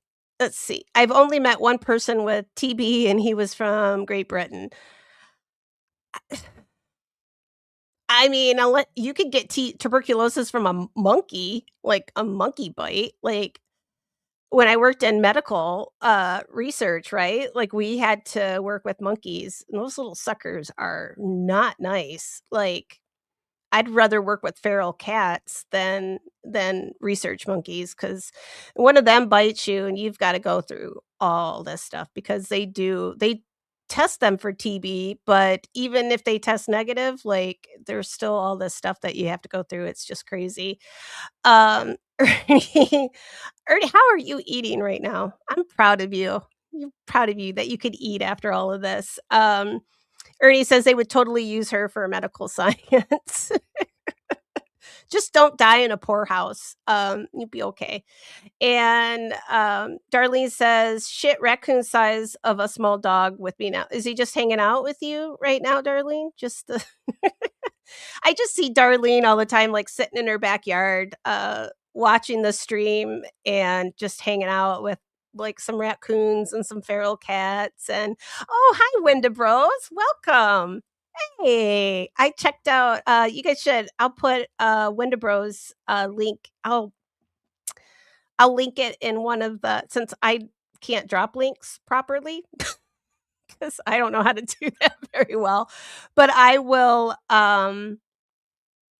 I'll link his channel in, like, the community, that little section on my YouTube channel. Yeah, you know that place, and then I'll put it in the Discord too so you guys can, check it out, but, yeah, we, had a really cool discussion the other night, so it's kind of a if you guys like this stuff, you'll really like that channel too, so you should go check them out, and Ernie says hi. I'm glad Ernie, you guys are so yeah. Uh Morg says it's important to enjoy what you do and be proud of it. Yeah, he sorry, hang on, guys. He found his niche and he thrived. He really did. I couldn't find out what happened to Vigo. I kind of want to do a real like I want to get into like I want to go with all my little genealogy stuff and see if I can find him someplace because I wanna know what happened to him. I couldn't find a whole lot, and he's a character. Um, and this story that I'm gonna talk to you tell you about, like, this dude had to have an iron stomach too in order to not, oh god, yeah, it was pretty gross. So I got his story up here, and then I'm gonna have to I will put this let's see, it's called, The Ghost of DC is the website, so it's ghostofdc.org, and this was published June 13th, 2012, and the name of the article is "Grave Robbing in Walter Pierce Park: The Story of Vigo Jansen." So and I'm just gonna read it as it is let's see, I'm not gonna read because 'cause I've already told you guys about him, but I'm gonna read the newspaper article that they had printed at the time, and like I said, the Victorians love to sensationalize in newspapers, right? And this is one of the reasons that whole being buried alive, right, like, really took off. Like, people believed it because the Victorians like to like their newspapers, right? There if it was in the newspaper, they believed it. Pretty much like the internet now, right? Like, "Oh, I read this on the internet." Well, that's what the Victorians thought about their newspapers. So, it's not too hard to understand why people believe this stuff, right? But here's the newspaper article, and it says, "Early this morning, 2 mounted policemen, F. M. Sullivan and Thomas Markland, halted an express wagon in front of the Young Men's Burying Ground, corner of Chaplain Ave and Columbia Road. On the front seat of the wagon sat sat Vigo Jansen, the notorious Resurrectionist, sandwiched in between two colored men named respectively Thomas Brown and James Stovenson.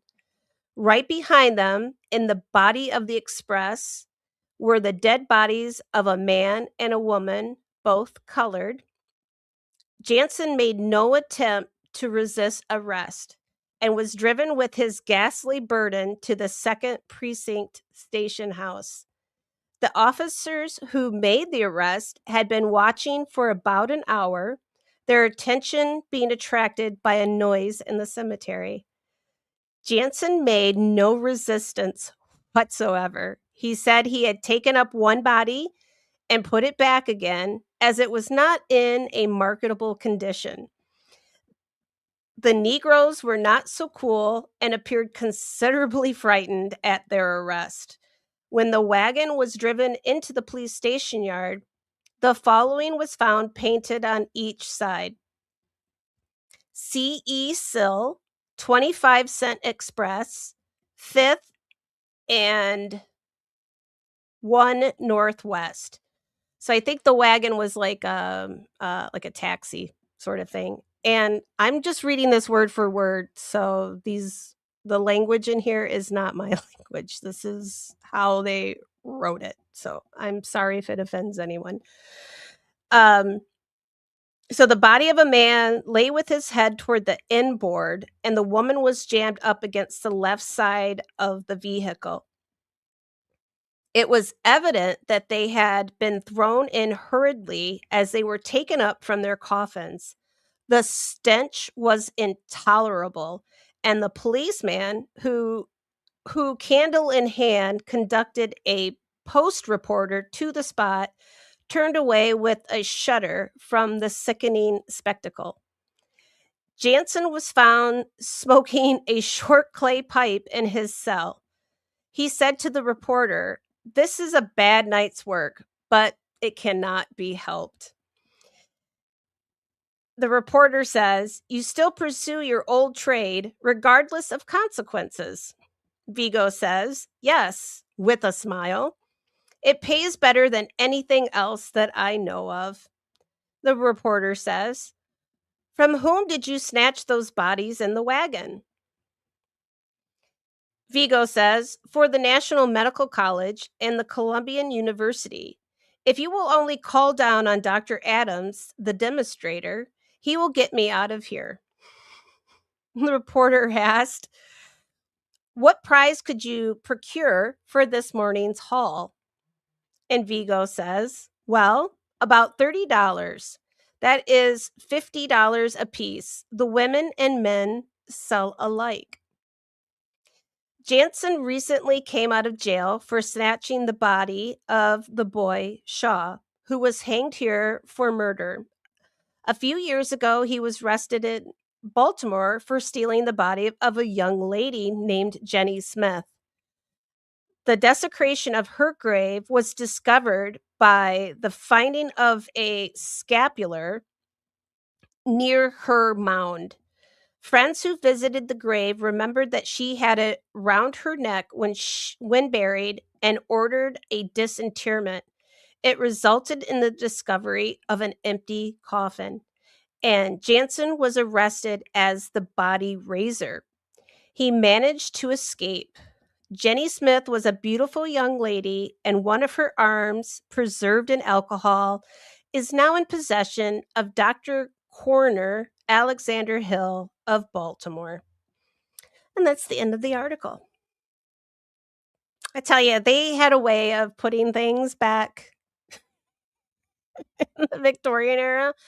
And I am sorry that I had to use these are the words how they what they termed as for African Americans in the day. So I just read it word for word. So I hope nobody's offended by it. But if I lost you guys because of that, I apologize. I just thought I should stick with it as how it was written. But I don't know what a scapular is, if anybody knows. I don't know if it's like maybe a necklace or something that she must have been wearing. And now I wanna know how much $30 was in, let's see, does it have a date for this? Was it 1883? Let's look and see how much $30 was. So, or $15 a piece. So $15,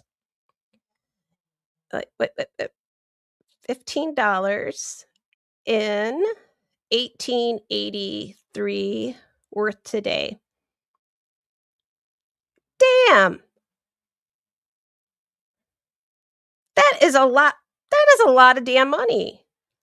But prices were not the same in the US, I guess, as they were in, like, Scotland. So it's a somewhere around well, $15, somewhere about 500 bucks. So 500 bucks a body. That's still pretty good. That'd be 1,000 bucks for the 2 people he no wonder he was so brazen, because there wasn't anything that they could, like, he knew he was gonna get off, and then he says, "Just call the doctor down at the medical college. He'll tell you, um,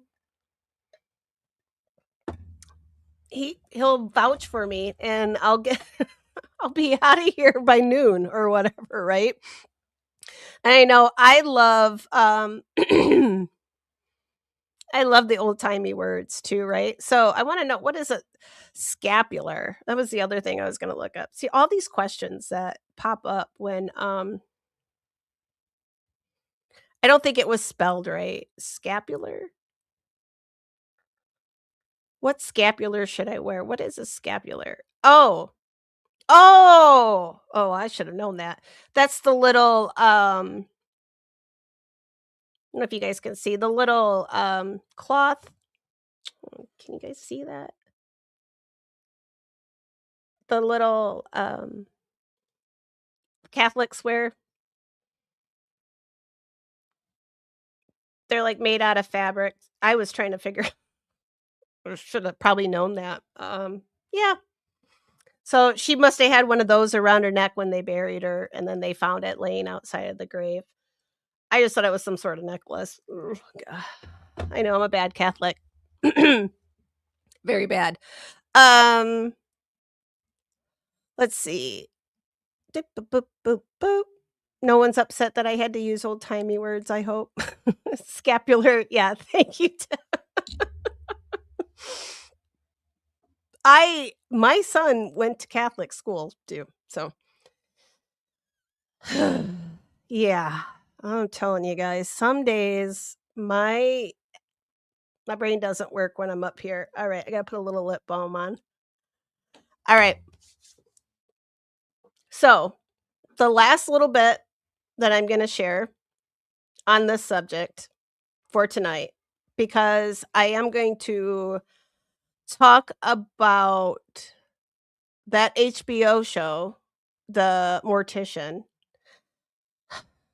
I wanna tell ghost stories on or Sunday night.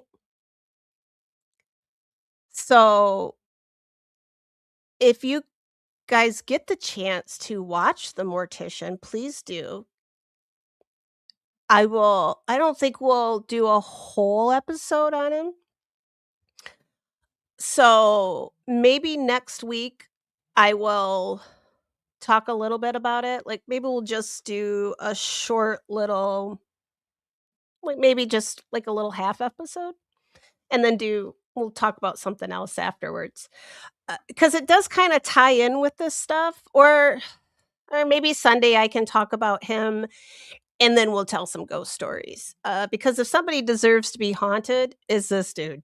Um, all these dudes. All of them should be desecrating graves should get you haunted, and you should be in a not a great place. Alright, so I'm gonna finish up. The US was way behind the UK when it came to medical use of cadavers.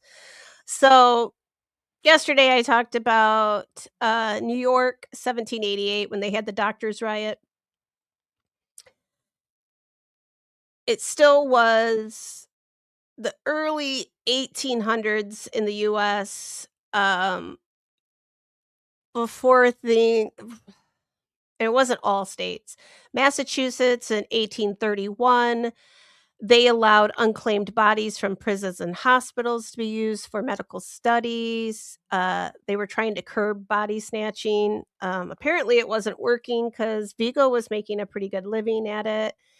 And so it was. So I guess it does make a difference. The US, like, we're broke up into states. So we all make each state makes their own individual laws. So it does make it a little bit harder to, like, we can't just go across the board and say, right? So local regulations vary from federal law.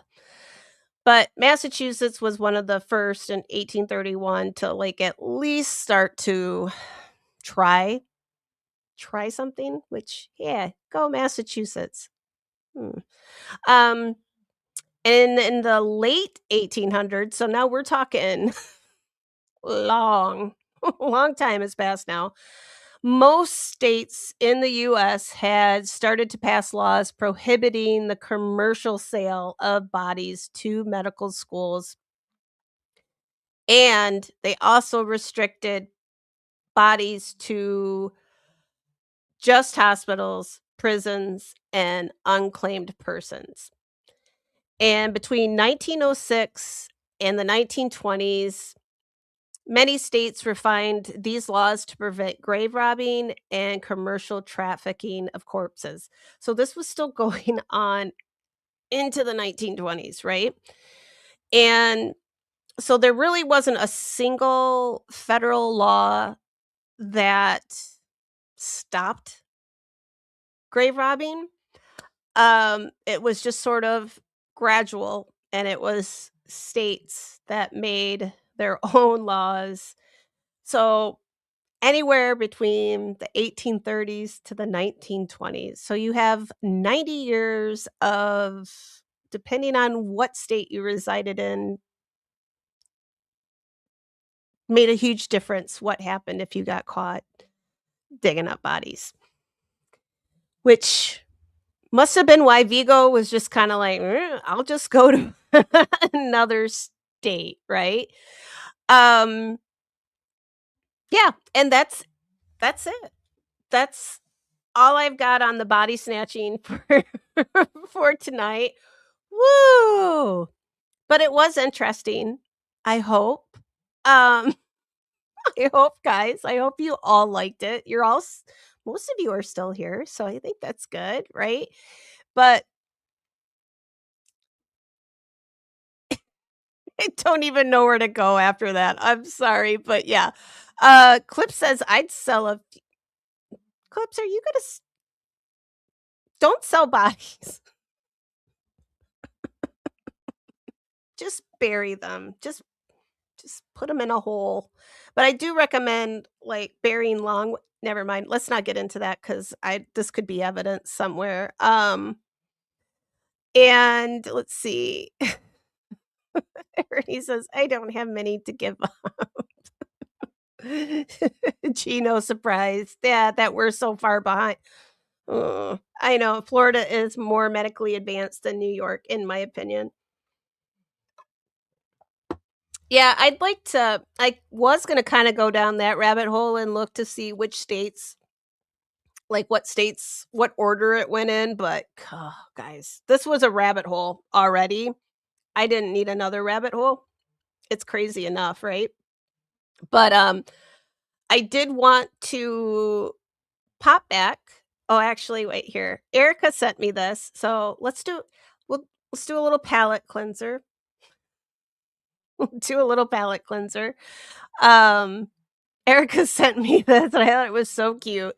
She thought it was too late, but I said, "No, we're still talking about being buried alive because that's what started this, right?" Erica started this.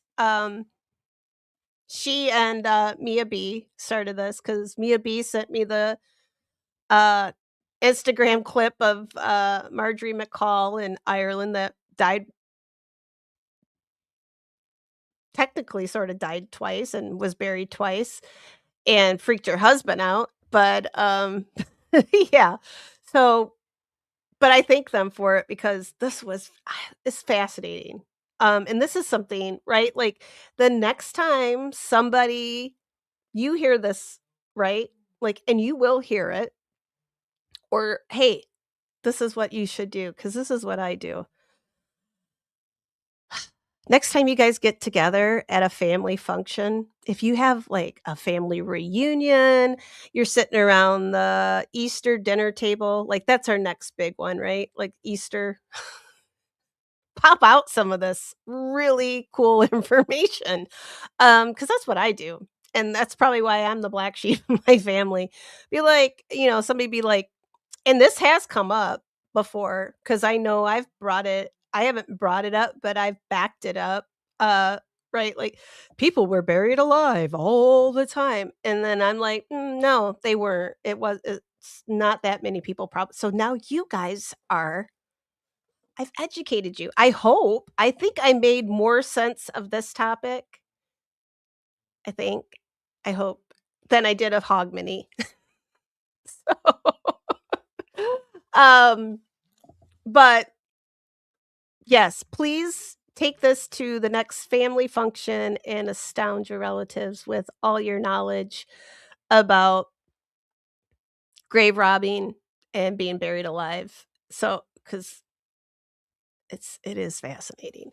And, so Erica sent me this, and it says, "I want to have one of those Victorian buried alive bells attached to my grave with a motion sensor that triggers frantic bell ringing and a pre-recorded muffled screams whenever somebody walks by.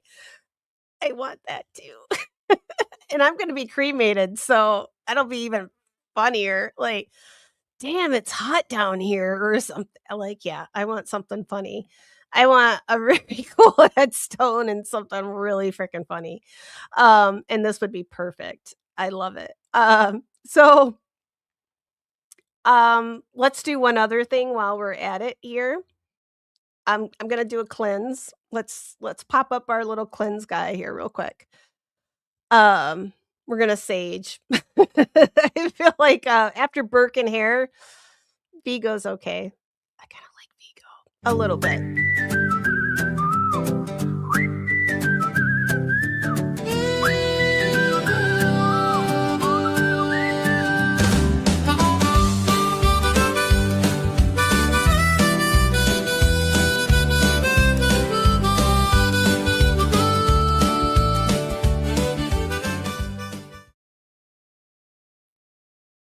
Alright, we're all saged.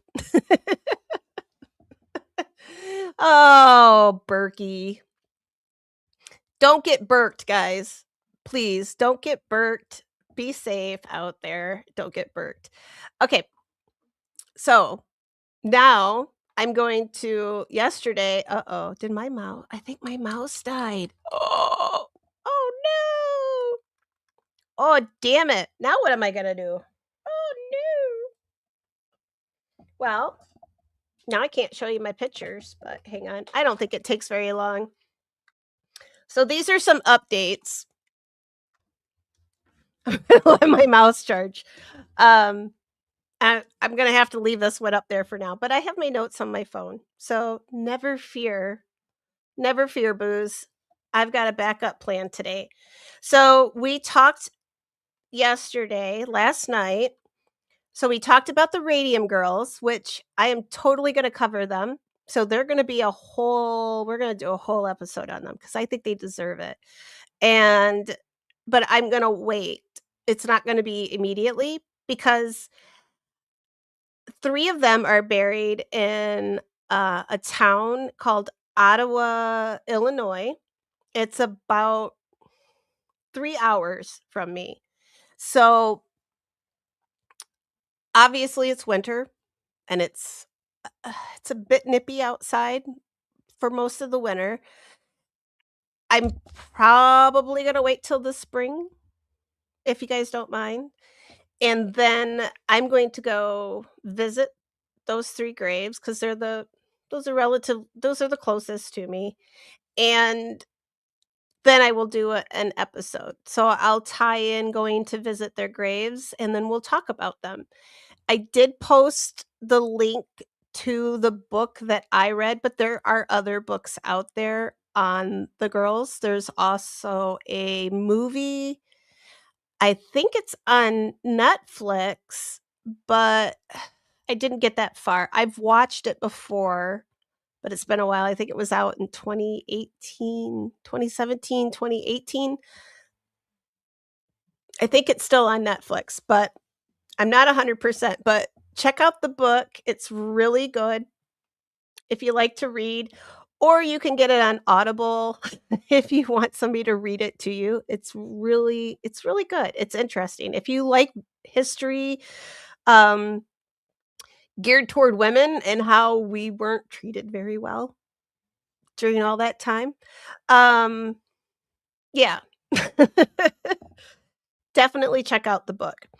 But now we talked about the ladies being buried in lead-lined coffins. Not all of them were buried in lead-lined coffins. Only some of them were. But apparently some of them also they glowed. They like literally glowed. So why they all didn't get lead-lined coffins, I'm not sure.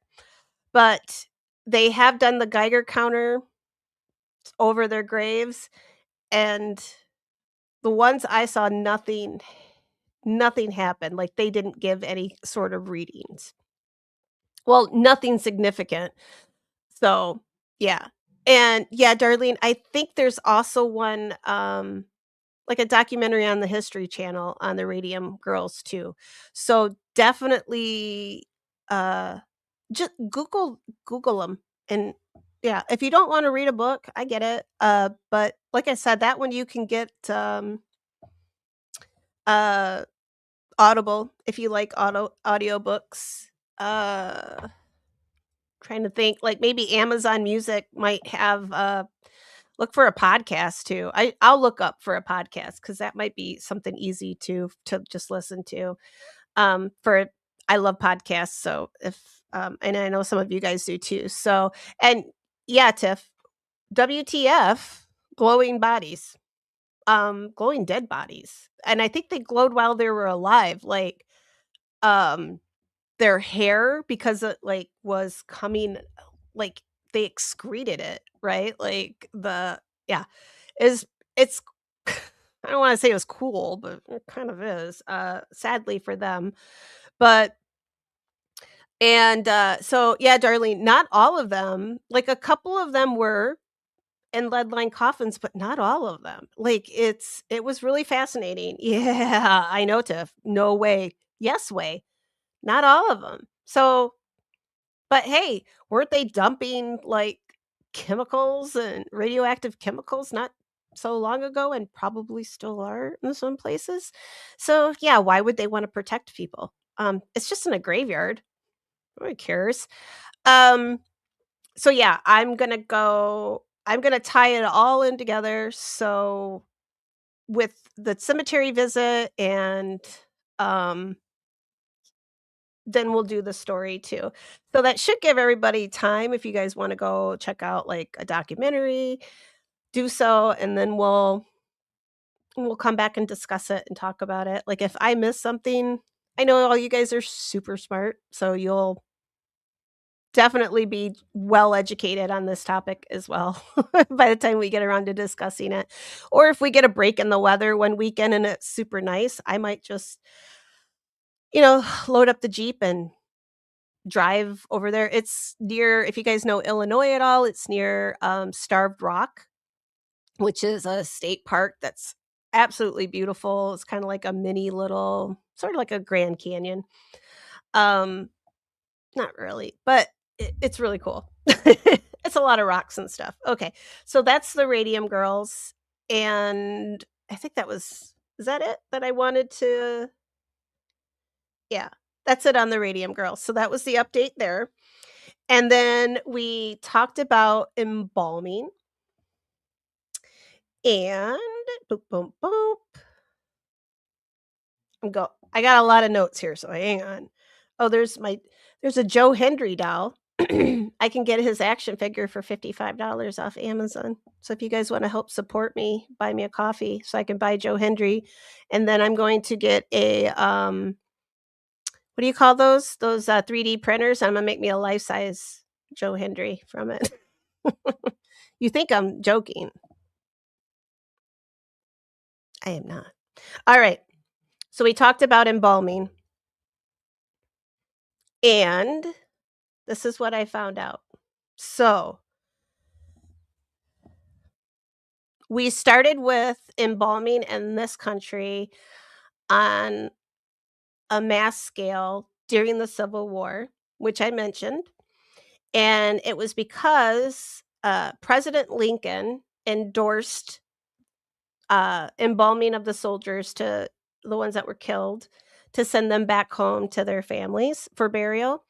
And that was because a personal friend of his named Colonel Elmer Ellsworth. Whew, Elmer Ellsworth. They were so good at naming. That's one. He was actually one of the first Union officers that were killed during the Civil War, and he was embalmed. And this was like a real it was a good public what do you call it? Like, it was a good look for Lincoln. It upped his presidential, like, people liked him for this. So when he started to Ernie, Joe Hendry, I believe, um, people really liked the fact that President Lincoln endorsed embalming of these soldiers so that they could be sent home. So it got him some approval points with the public. And in the beginning, so they did use arsenic. There was mercury that was added in with the arsenic. And later they also started to add some of the formaldehyde in it. Formaldehyde. There we go.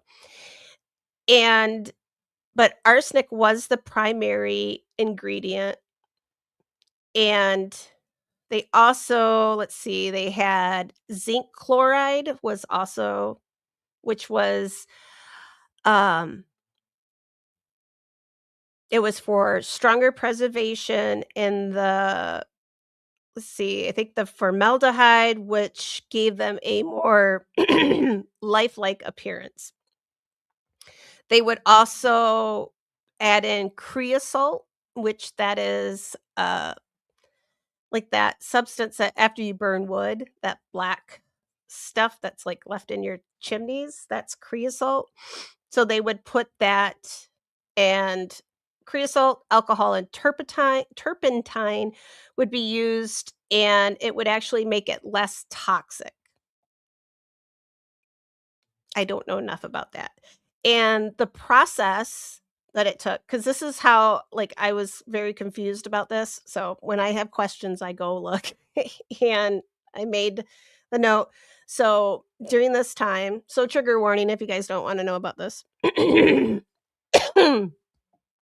They would make an incision, and then they would inject, like, so they'd make a small incision, they would inject into a major artery, like the brachial artery, so that'd be arm, right?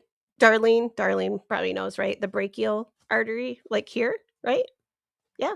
Yes? No? Um, and then a tube would be connected and inserted, and then they would pump the fluid in. So the preservative, the fluid, was pumped into the blood vessels, but it mixed with the blood. So the blood wasn't drained from, like, it didn't take the place of the blood, it was actually left, it mixed with the blood. So there was no draining, but um that did become more common later on during the war. So that answered my question there because I wasn't for sure, like, how they were doing this. So, they said by the end of the war, it was getting more common for them to drain the blood, kinda like they do now. But see, and I've got notes on formaldehyde. So, we had, I wasn't sure. I knew 1890 kept sticking in my head for whatever reason, and this is why. In 1893, the German physician Ferdinand Blom, he observed that formaldehyde fixative qualities, he discovered them by accident. He described how it stiffened his wet fingers, leading to its widespread use as a cell preservative. So it was in 1893 that they discovered that formaldehyde was actually going to be a better preservative than the arsenic because a lot of I got to remember to keep drinking here. Because arsenic is very dangerous. So yeah, they did have a lot of undertakers that died as a result. And I think that was it. So 1893, and then after that, they slowly stopped with the use of arsenic, but it was a little bit cheaper to mix arsenic in there. So they did still kind of do that, which they weren't supposed to. So go figure. There's always somebody that's going to break the rules, right? But yeah, so 1893 was when formaldehyde was discovered to be better than arsenic. So it was just a little bit after that, that formaldehyde. And then that was when, right, everything gets drained out. Sorry, guys. I know. But I know we all had questions because we were all asking it. So, and that's it for the embalming. And then the next thing we were talking about, we're just going to get it all out. Let's get it all out here. We talked about what happened when people died in the winter. And we had a lot of them, right? And I kept thinking, what are those there's a things that they have, right? Like there's a place at cemeteries that they had for people who like where they could put them, right? And it wasn't a mausoleum. Like I kept thinking, it's not a crypt. And I think that's what I kept saying it was, but it's not. I showed you, is my mouse charged up yet? I have one that's not too terrible. Oh, yay, it's working now. Ooh, okay. This is actually just this is not very far away from me. So I may go and try to get some better photos of this. This is in a cemetery in Kalamazoo, if you guys have ever heard of it. Um this is a receiving vault. So, or sometimes they would call these dead houses. And the purpose was to hold the bodies when the ground was too frozen for digging. So, right, this is Michigan. That happens. um, this one is a freestanding structure. Mm. But often these would be like put up against like into the hillside so that they could put the bodies so it would offer a little bit more insulation. And these would have shelves so that they could put the coffins in, so it wouldn't just house one, it would house multiple. Because you probably wouldn't just get one person that died in the winter, you'd probably get a few of them. And so after the funeral was complete, they would place the coffins in here, and then when the ground would thaw out, they would remove um, remove the coffin, the casket, and then they would have like a private graveside ceremony. And let's see. In England, they would call these, we talked about mort houses, and I think I showed you, did I? I thought I showed you guys a photo. Maybe not. Maybe I didn't have one. I thought I did, but in the UK, they were called mort houses, which we touched on, which pretty darn similar. Mort houses were also used even during, like, not just the winter, but this was to keep body snatchers, right, from taking the bodies because they'd let them kinda decompose a little bit because then they weren't so, body snatchers didn't want decomposing bodies, they wanted the fresh ones. So that was an alternative to put them in the mort house. But they were also called charnel houses too. I think I'm saying that right. And once again, they were built into hillsides or underground for natural insulation so the bodies would stay cool. And I think that was it. Is that the boom boom boom? Making sure. Did we have I can't remember, did we have any other questions from yesterday? Alright, let me see what you guys, ooh, oh my gosh, I missed a lot, guys. I'm sorry. Let me go back here, um, because my mouse wasn't working. So yeah, we touched on this, so they weren't, yeah, not all of them. I was shocked by that, but the company oh shoot, what was the name of the company? Uh, yeah, it says, some of the Radium Girls, which is what they called them, did receive lead coffins due to lingering radiation from the radium in their bones. Some of them died of they had multiple things that they died from, not just cancer, but, a few of them had where they I've got a couple, obituaries that I saved. This is really sad.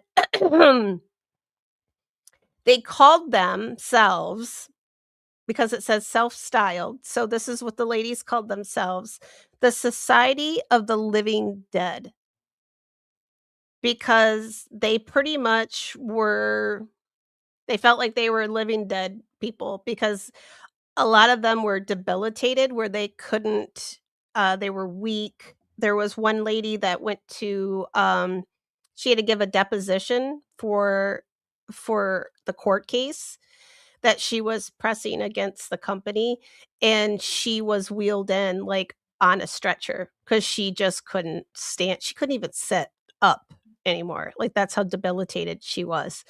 So these ladies were calling themselves the Society of the Living Dead. Just yeah. Ugh, drives me nuts. Oh, I don't remember the other thing too. Let me look at your because we talked about other arsenic topics too. I almost forgot. I'm glad I take notes. Darlene says, "Yes, I know it was an awesome documentary." Yeah, gotta tell you, the History Channel is one of my favorite, especially now that you can watch a lot of them on YouTube. Love it. And Ernie says, "Yeah, I want that do it's 55 bucks. I cannot justify that, especially now that we got a new Jeep." Oh, well, not brand new, but she's still new. She's expensive. Ugh. Uh, Darlene, does he? If I buy that Joe Hendry doll, will he make me a life-size one? I think my brother has one too, and I was joking with him, because, like, I love Halloween, right?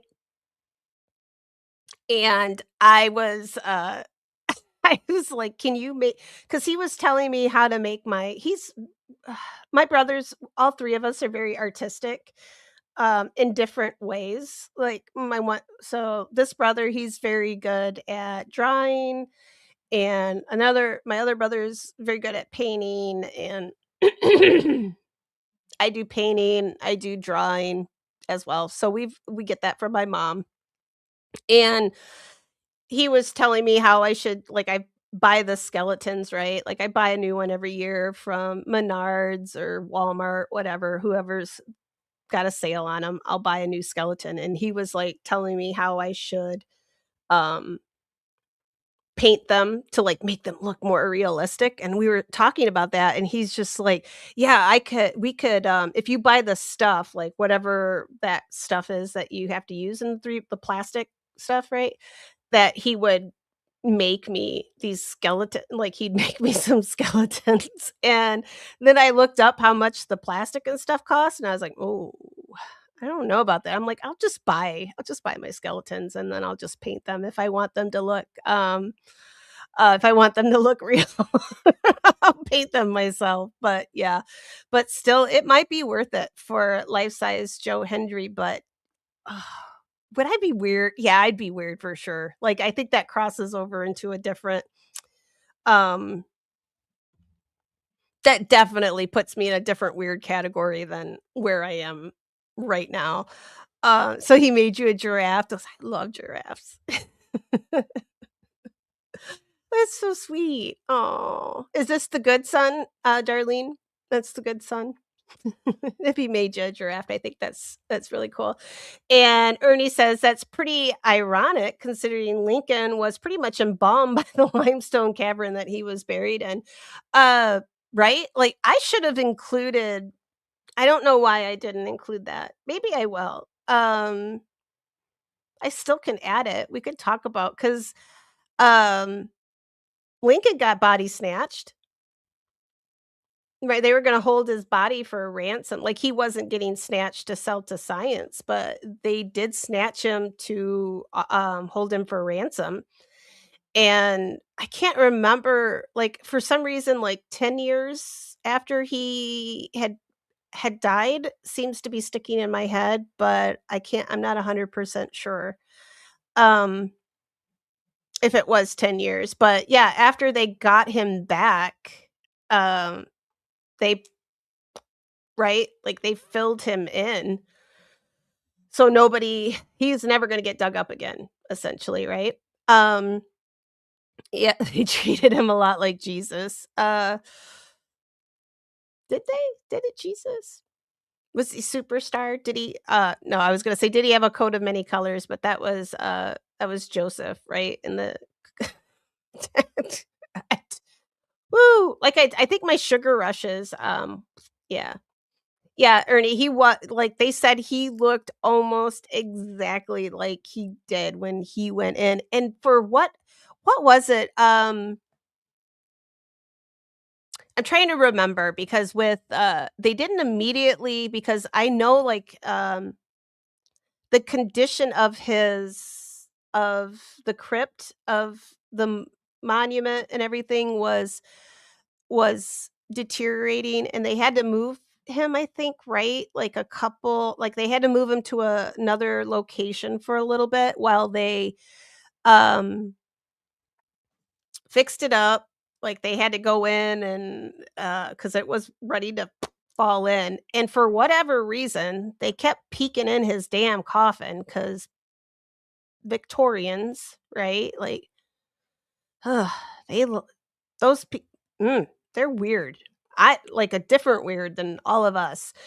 And every time that they would go to move him, right, "Oh, let's look in there." And he still looked good, they said. So and yeah, I can't I think there's a documentary I think there's another documentary, like, on the History Channel that I watched on that, but it seems like they had to move him out, and then once they did finally put him and, so Mary is in there with him, and all the kids are, I think, right? Because they did move the one son that was buried in can't remember where all the which sons were there was the one that died while they were in DC. There was one that died when they were still in Harrisburg. I think I might be somewhere accurate on that, but, um, maybe. They actually had to exhume that child, and they're all in the same monument, but they're all under, cement. Like, they're not gonna nobody's getting in there anymore, but I thought that was so weird, like, every time they, like, "Ooh, let's look." Like I said, yeah, formaldehyde, we'll be pretty good. We might not even need to be, yeah, we might not even need to be embalmed by the time some of us pass away, right? Like, we're probably already got it pre-embalmed with the amount of that's in everything, right? And, yeah, that's the artery in the arm, right? Like, because if you get your arm cut off, like, right? That's that's my interpretation of what, an artery does, like, it squirts out, but yeah. Um, these are things you should know. It's dangerous. It's just as dangerous to lose your arm as it is to lose your leg, so, yeah. Creosote, right? Yeah, I said well, that's what the thing said, that it was creosote, but I think I've heard it called creosol too, but, that might be wrong. Darlene says, "I know, they have them in Vermont, in Maine, in Michigan, and other states." Yeah. They, um I've driven past this. I drive past it all the time 'cause, my mom was at the hospital. She's been at that hospital many times when, she had her heart surgery and everything in Kalamazoo, and I so this is right drive past this, and I've seen this 100 times, and I didn't know what it was. I just thought it was like a little chapel. So, now the next time I go, I will pull up in there and I'll get video of it because it is really it's beautiful. It's very gothic. Um, like the I'm I'm not an architecture major or anything, but they've got like some of the details on it is very I don't even know. I know it's is it Gothic Revival? I'm not sure, but I think it was this cemetery is really there's some very old graves in it. So it's probably this was probably like 1880s or so that this the receiving vault was built.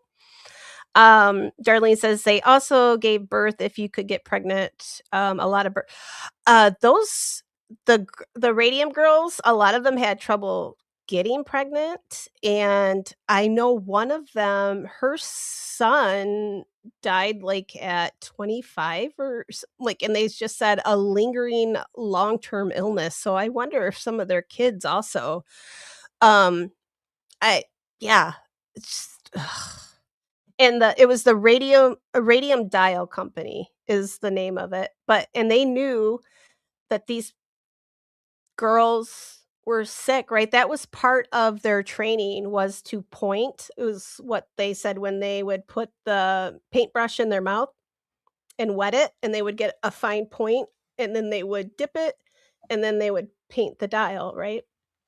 That was part of their training was to do that. They knew that this was not good. The company knew it was not good,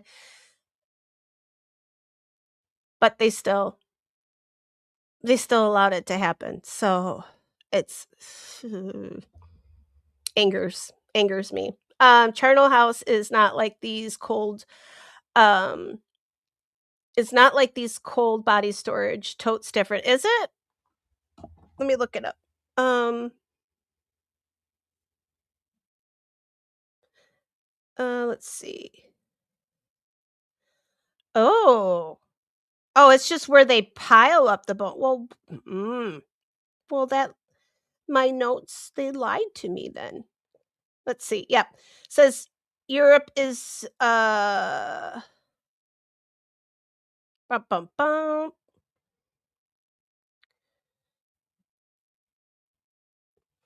Yeah, because that is yeah, thank you, Tiff, that is different because this is, like when we were talking about in Europe, right, you only get to keep your grave for so long before they dig you up, and then your bones are put somewhere else with other bones, like a community grave. That's what charnel houses are, correct? So they would put you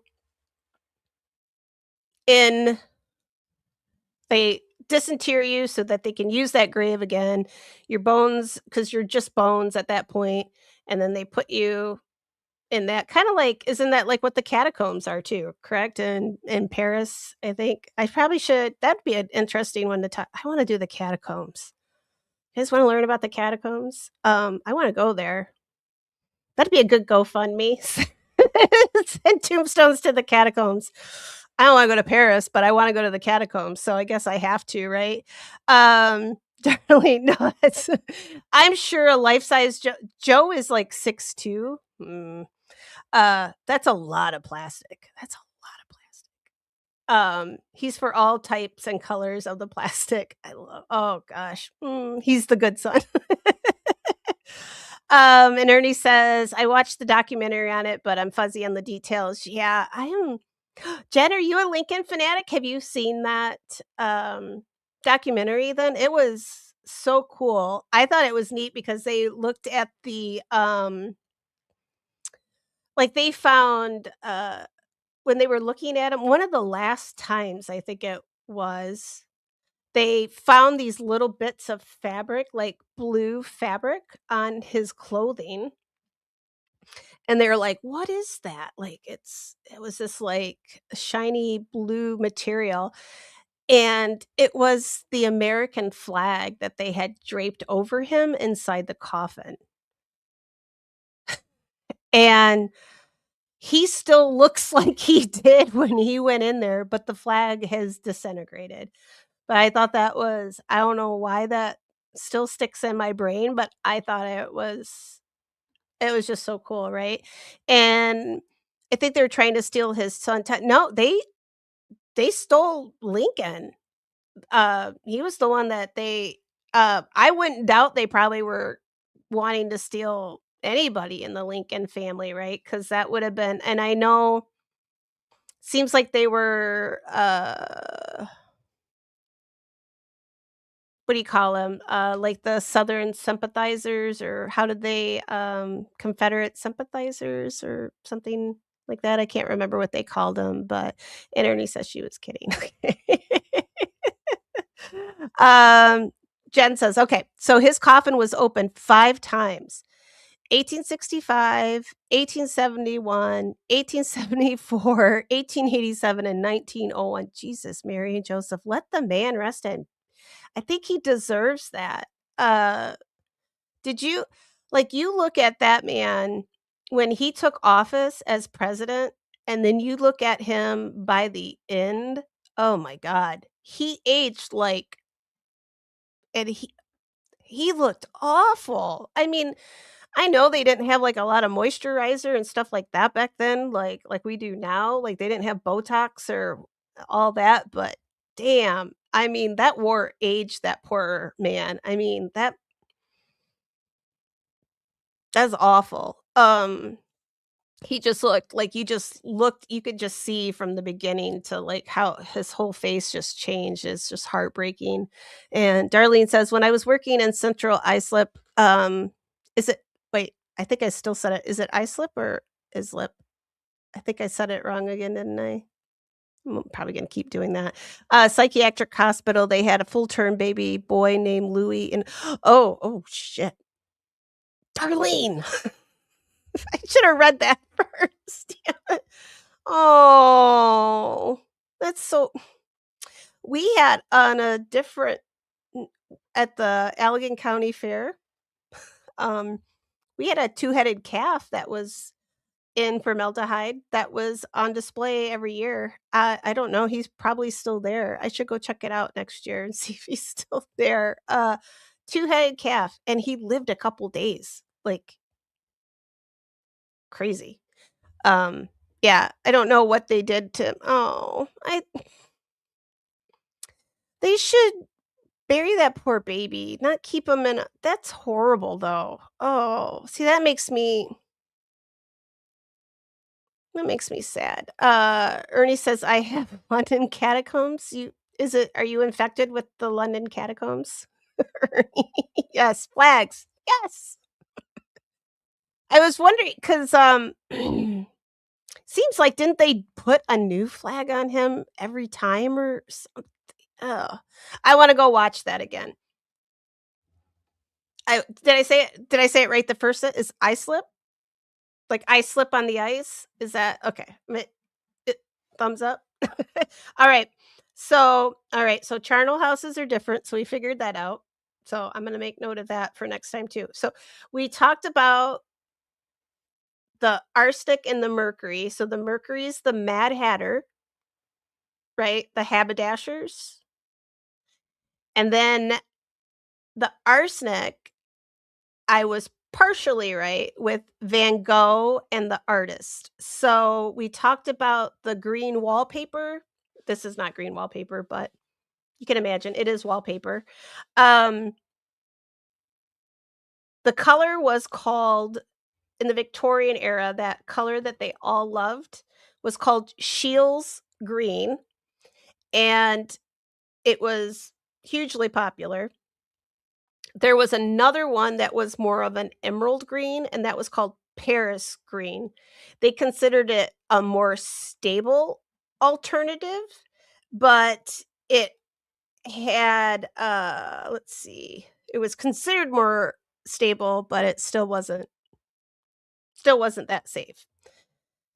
So, Shields green, I couldn't remember the name. I should, because 'cause I've seen it 100 different times on all the like, what was it? There's a show, um, something like how Victorians died or something like that, and they had so many things in their households that could and would kill them. Is just crazy, like, their wallpaper and some of the inventions and oh my god, like, I don't even know how anybody got out of that I don't even know how any of us are here. Um, it's just crazy. But they said so with the old masters, so, like, Rembrandt and Titian, there was lead in their white paint, so there was lead poisoning, potentially lead poisoning, but they had arsenic was in their yellow and orange pigmented colors, and let's see, Van Gogh also used, he painted it in oils, and there was arsenic in the vibrant green, the emerald green that I just talked about. He used that was one of his favorite colors, and they think that that it caused some of his health issues and his mental health issues. So, between lead poisoning and arsenic poisoning probably had a lot to do with what was going on with Van Gogh, but again, it wasn't just the using the paint, but they were right, they'd put their paintbrushes in their mouth. So, what else was there? And there was something else too. Oh, like even his artwork, it says, bump, bump, bump. Oh, no. The arsenic will degrade through light or moisture. Okay, I'm not even gonna talk about because I don't understand any of that stuff. But so Van Gogh, Monet, Cezanne, they all used, so there's that bright green, Paris green. A lot of the impressionist and post-impressionist painters use that. So if they all had a little bit of stuff going on that wasn't quite right, it may have been, like, from the arsenic in their paint. So, that was the last update because that was some stuff that we discussed yesterday, and that's all I got. Whew! I'm tired, guys. Are you guys tired too? Because that was a lot. I did throw some stuff in here about the Radium Girls, but, there's the book to check out. I put some other stuff in here, but we're 2.5 hours, so I think we're good. I think we covered a lot. We're all smarter than we were before 2.5 hours ago, I think. Not that we weren't smart already, but we're even more brilliant than we were previously. So, yeah, we're infected with the catacombs. I like that. It makes me feel like, "Oh, you know what? Tansy didn't even I'm worried that she doesn't feel good. I might have to make her an appointment well, never mind, because she did scratch me and try to eat my face off last night, so I think she's okay. But this is the book on the Radium Girls. I did post it in the community section, so you guys can hit that link and get it off Amazon. And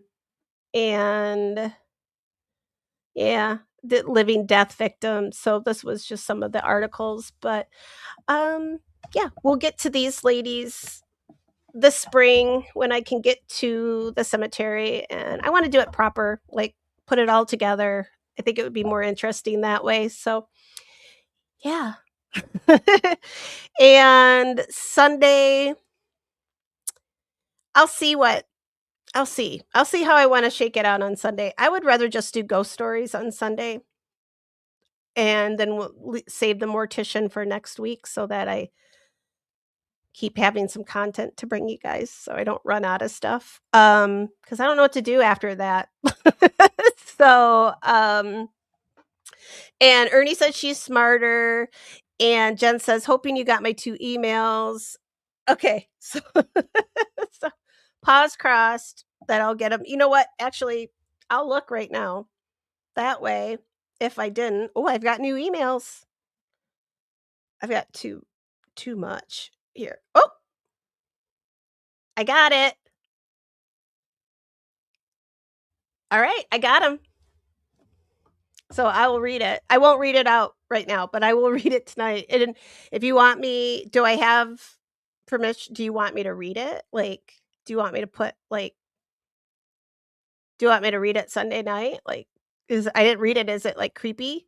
Like I can put it out here because I was gonna do Sigmund again, but I was gonna show you guys. Like I have his death certificate, and I was gonna go down to the cemetery and do a little video of his grave for you guys too, so that you can see that he really is a real person. So nobody thinks I'm crazy. Because I did research him, and so I was gonna tell his story since that's my little personal ghost story. That's the probably the best one I really have. So, and then I've got another one. I kind of touched on him. The creepy one that my grandma said was an uncle. Um, yeah, so we'll do that. Let's do ghost stories on Sunday. If you guys have any that you want me to include, email me the right address or DM me in Discord if you guys are the Discord people.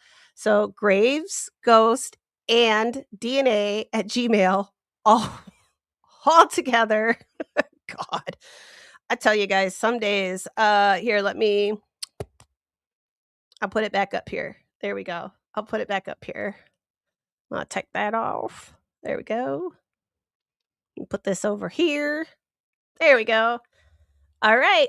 So you guys can get me email, Discord. I can also, if to prepare you all, if you want, I will also make available, I will drop a link. So if anybody wants to come up and discuss it, like Jen, if you want to come up and talk about it, I'll drop a link. If you feel comfortable coming up, we can do that too. I know Darlene's got some creepy stories. She sent me a video, so I can play the video if Darlene wants to come up. So I think that'll give us a lot to talk about on Sunday night. So let's plan on that. We'll save the creepy mortician for next week for something to talk about. And but if it's a creepy, if it falls into the paranormal, we're good. We'll talk about it because, right, like those stories are, yeah, that's what we're about. I like all the paranormal stuff, so we can include it. So, all right, and but girl Ryan, we can still talk about Peter. So even though he's not, well, he's passed now, so he's a dead hamster. So we can still, so he's definitely, you can still talk about him. Peter the hamster is going to live on. R.I.P. Peter. Yeah, he's going to live on in channel history forever. He should really, when I do merch, I'm redesigning logos and stuff to get some t-shirts and stuff. I'm wearing my OB t-shirt, the Grand Canyon one tonight. But yeah, I think we should have a RIP Peter t-shirt or something. We'll work on it. And Jen says, I definitely have a few along with. Okay. Well, Clarence Peter. Yeah, R.I.P. Clarence Peter. I like it. All right, we'll work on that. All right, guys.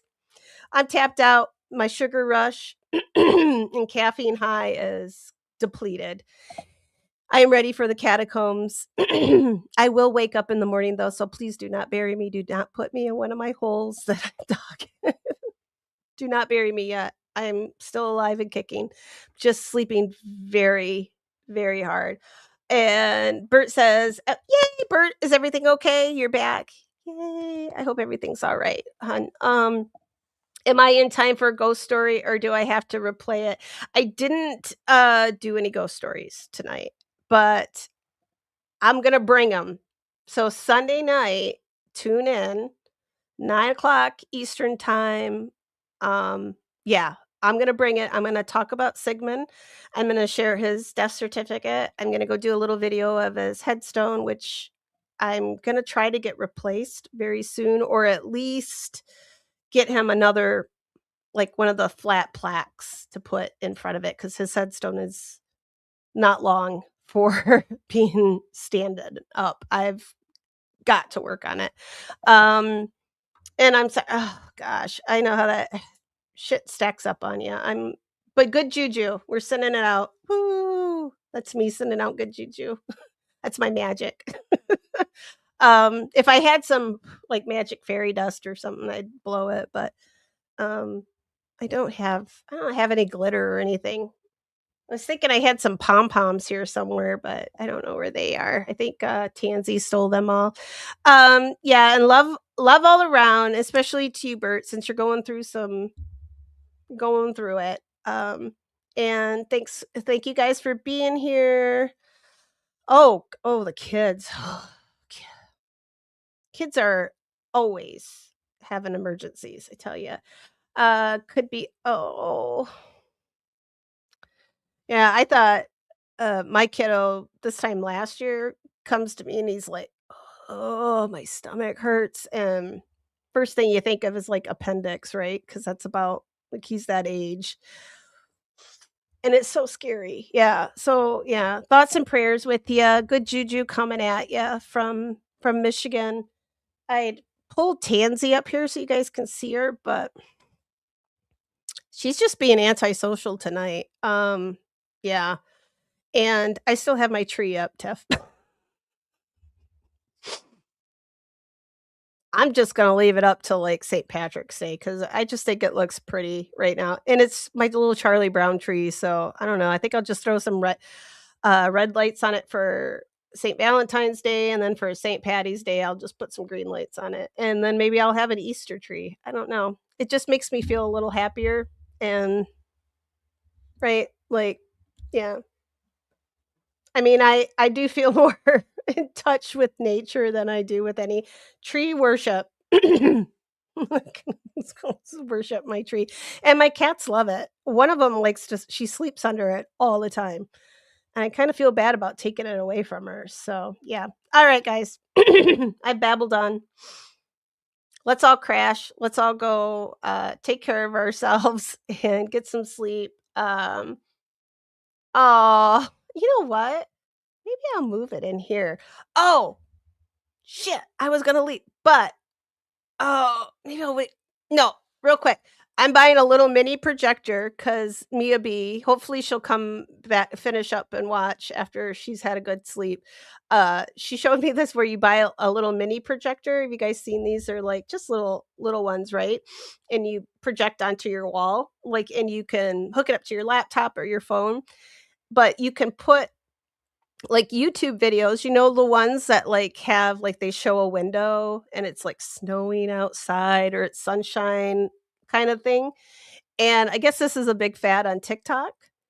So I just ordered a tiny projector.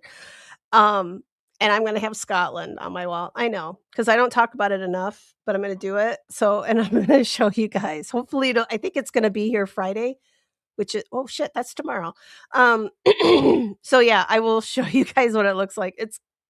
I think it's gonna be really cool. But I was gonna tell you guys that earlier, and I totally forgot about it. But yeah, I wanna get some ambiance going on in here other than my crow paper. So, all right, guys, that's it. I'm good. We're good. We're gonna do one more sage, and then I'm gonna pop up the see, I'm done. I'm done. But I love you guys. Thank you. I appreciate you. I'm gonna throw up your I forgot to put um what Darlene said. So if it's your appendix, there. Call Darlene. 911 Darlene. Caller. All right, guys. Here, I'm gonna say just one more time. If I can find it.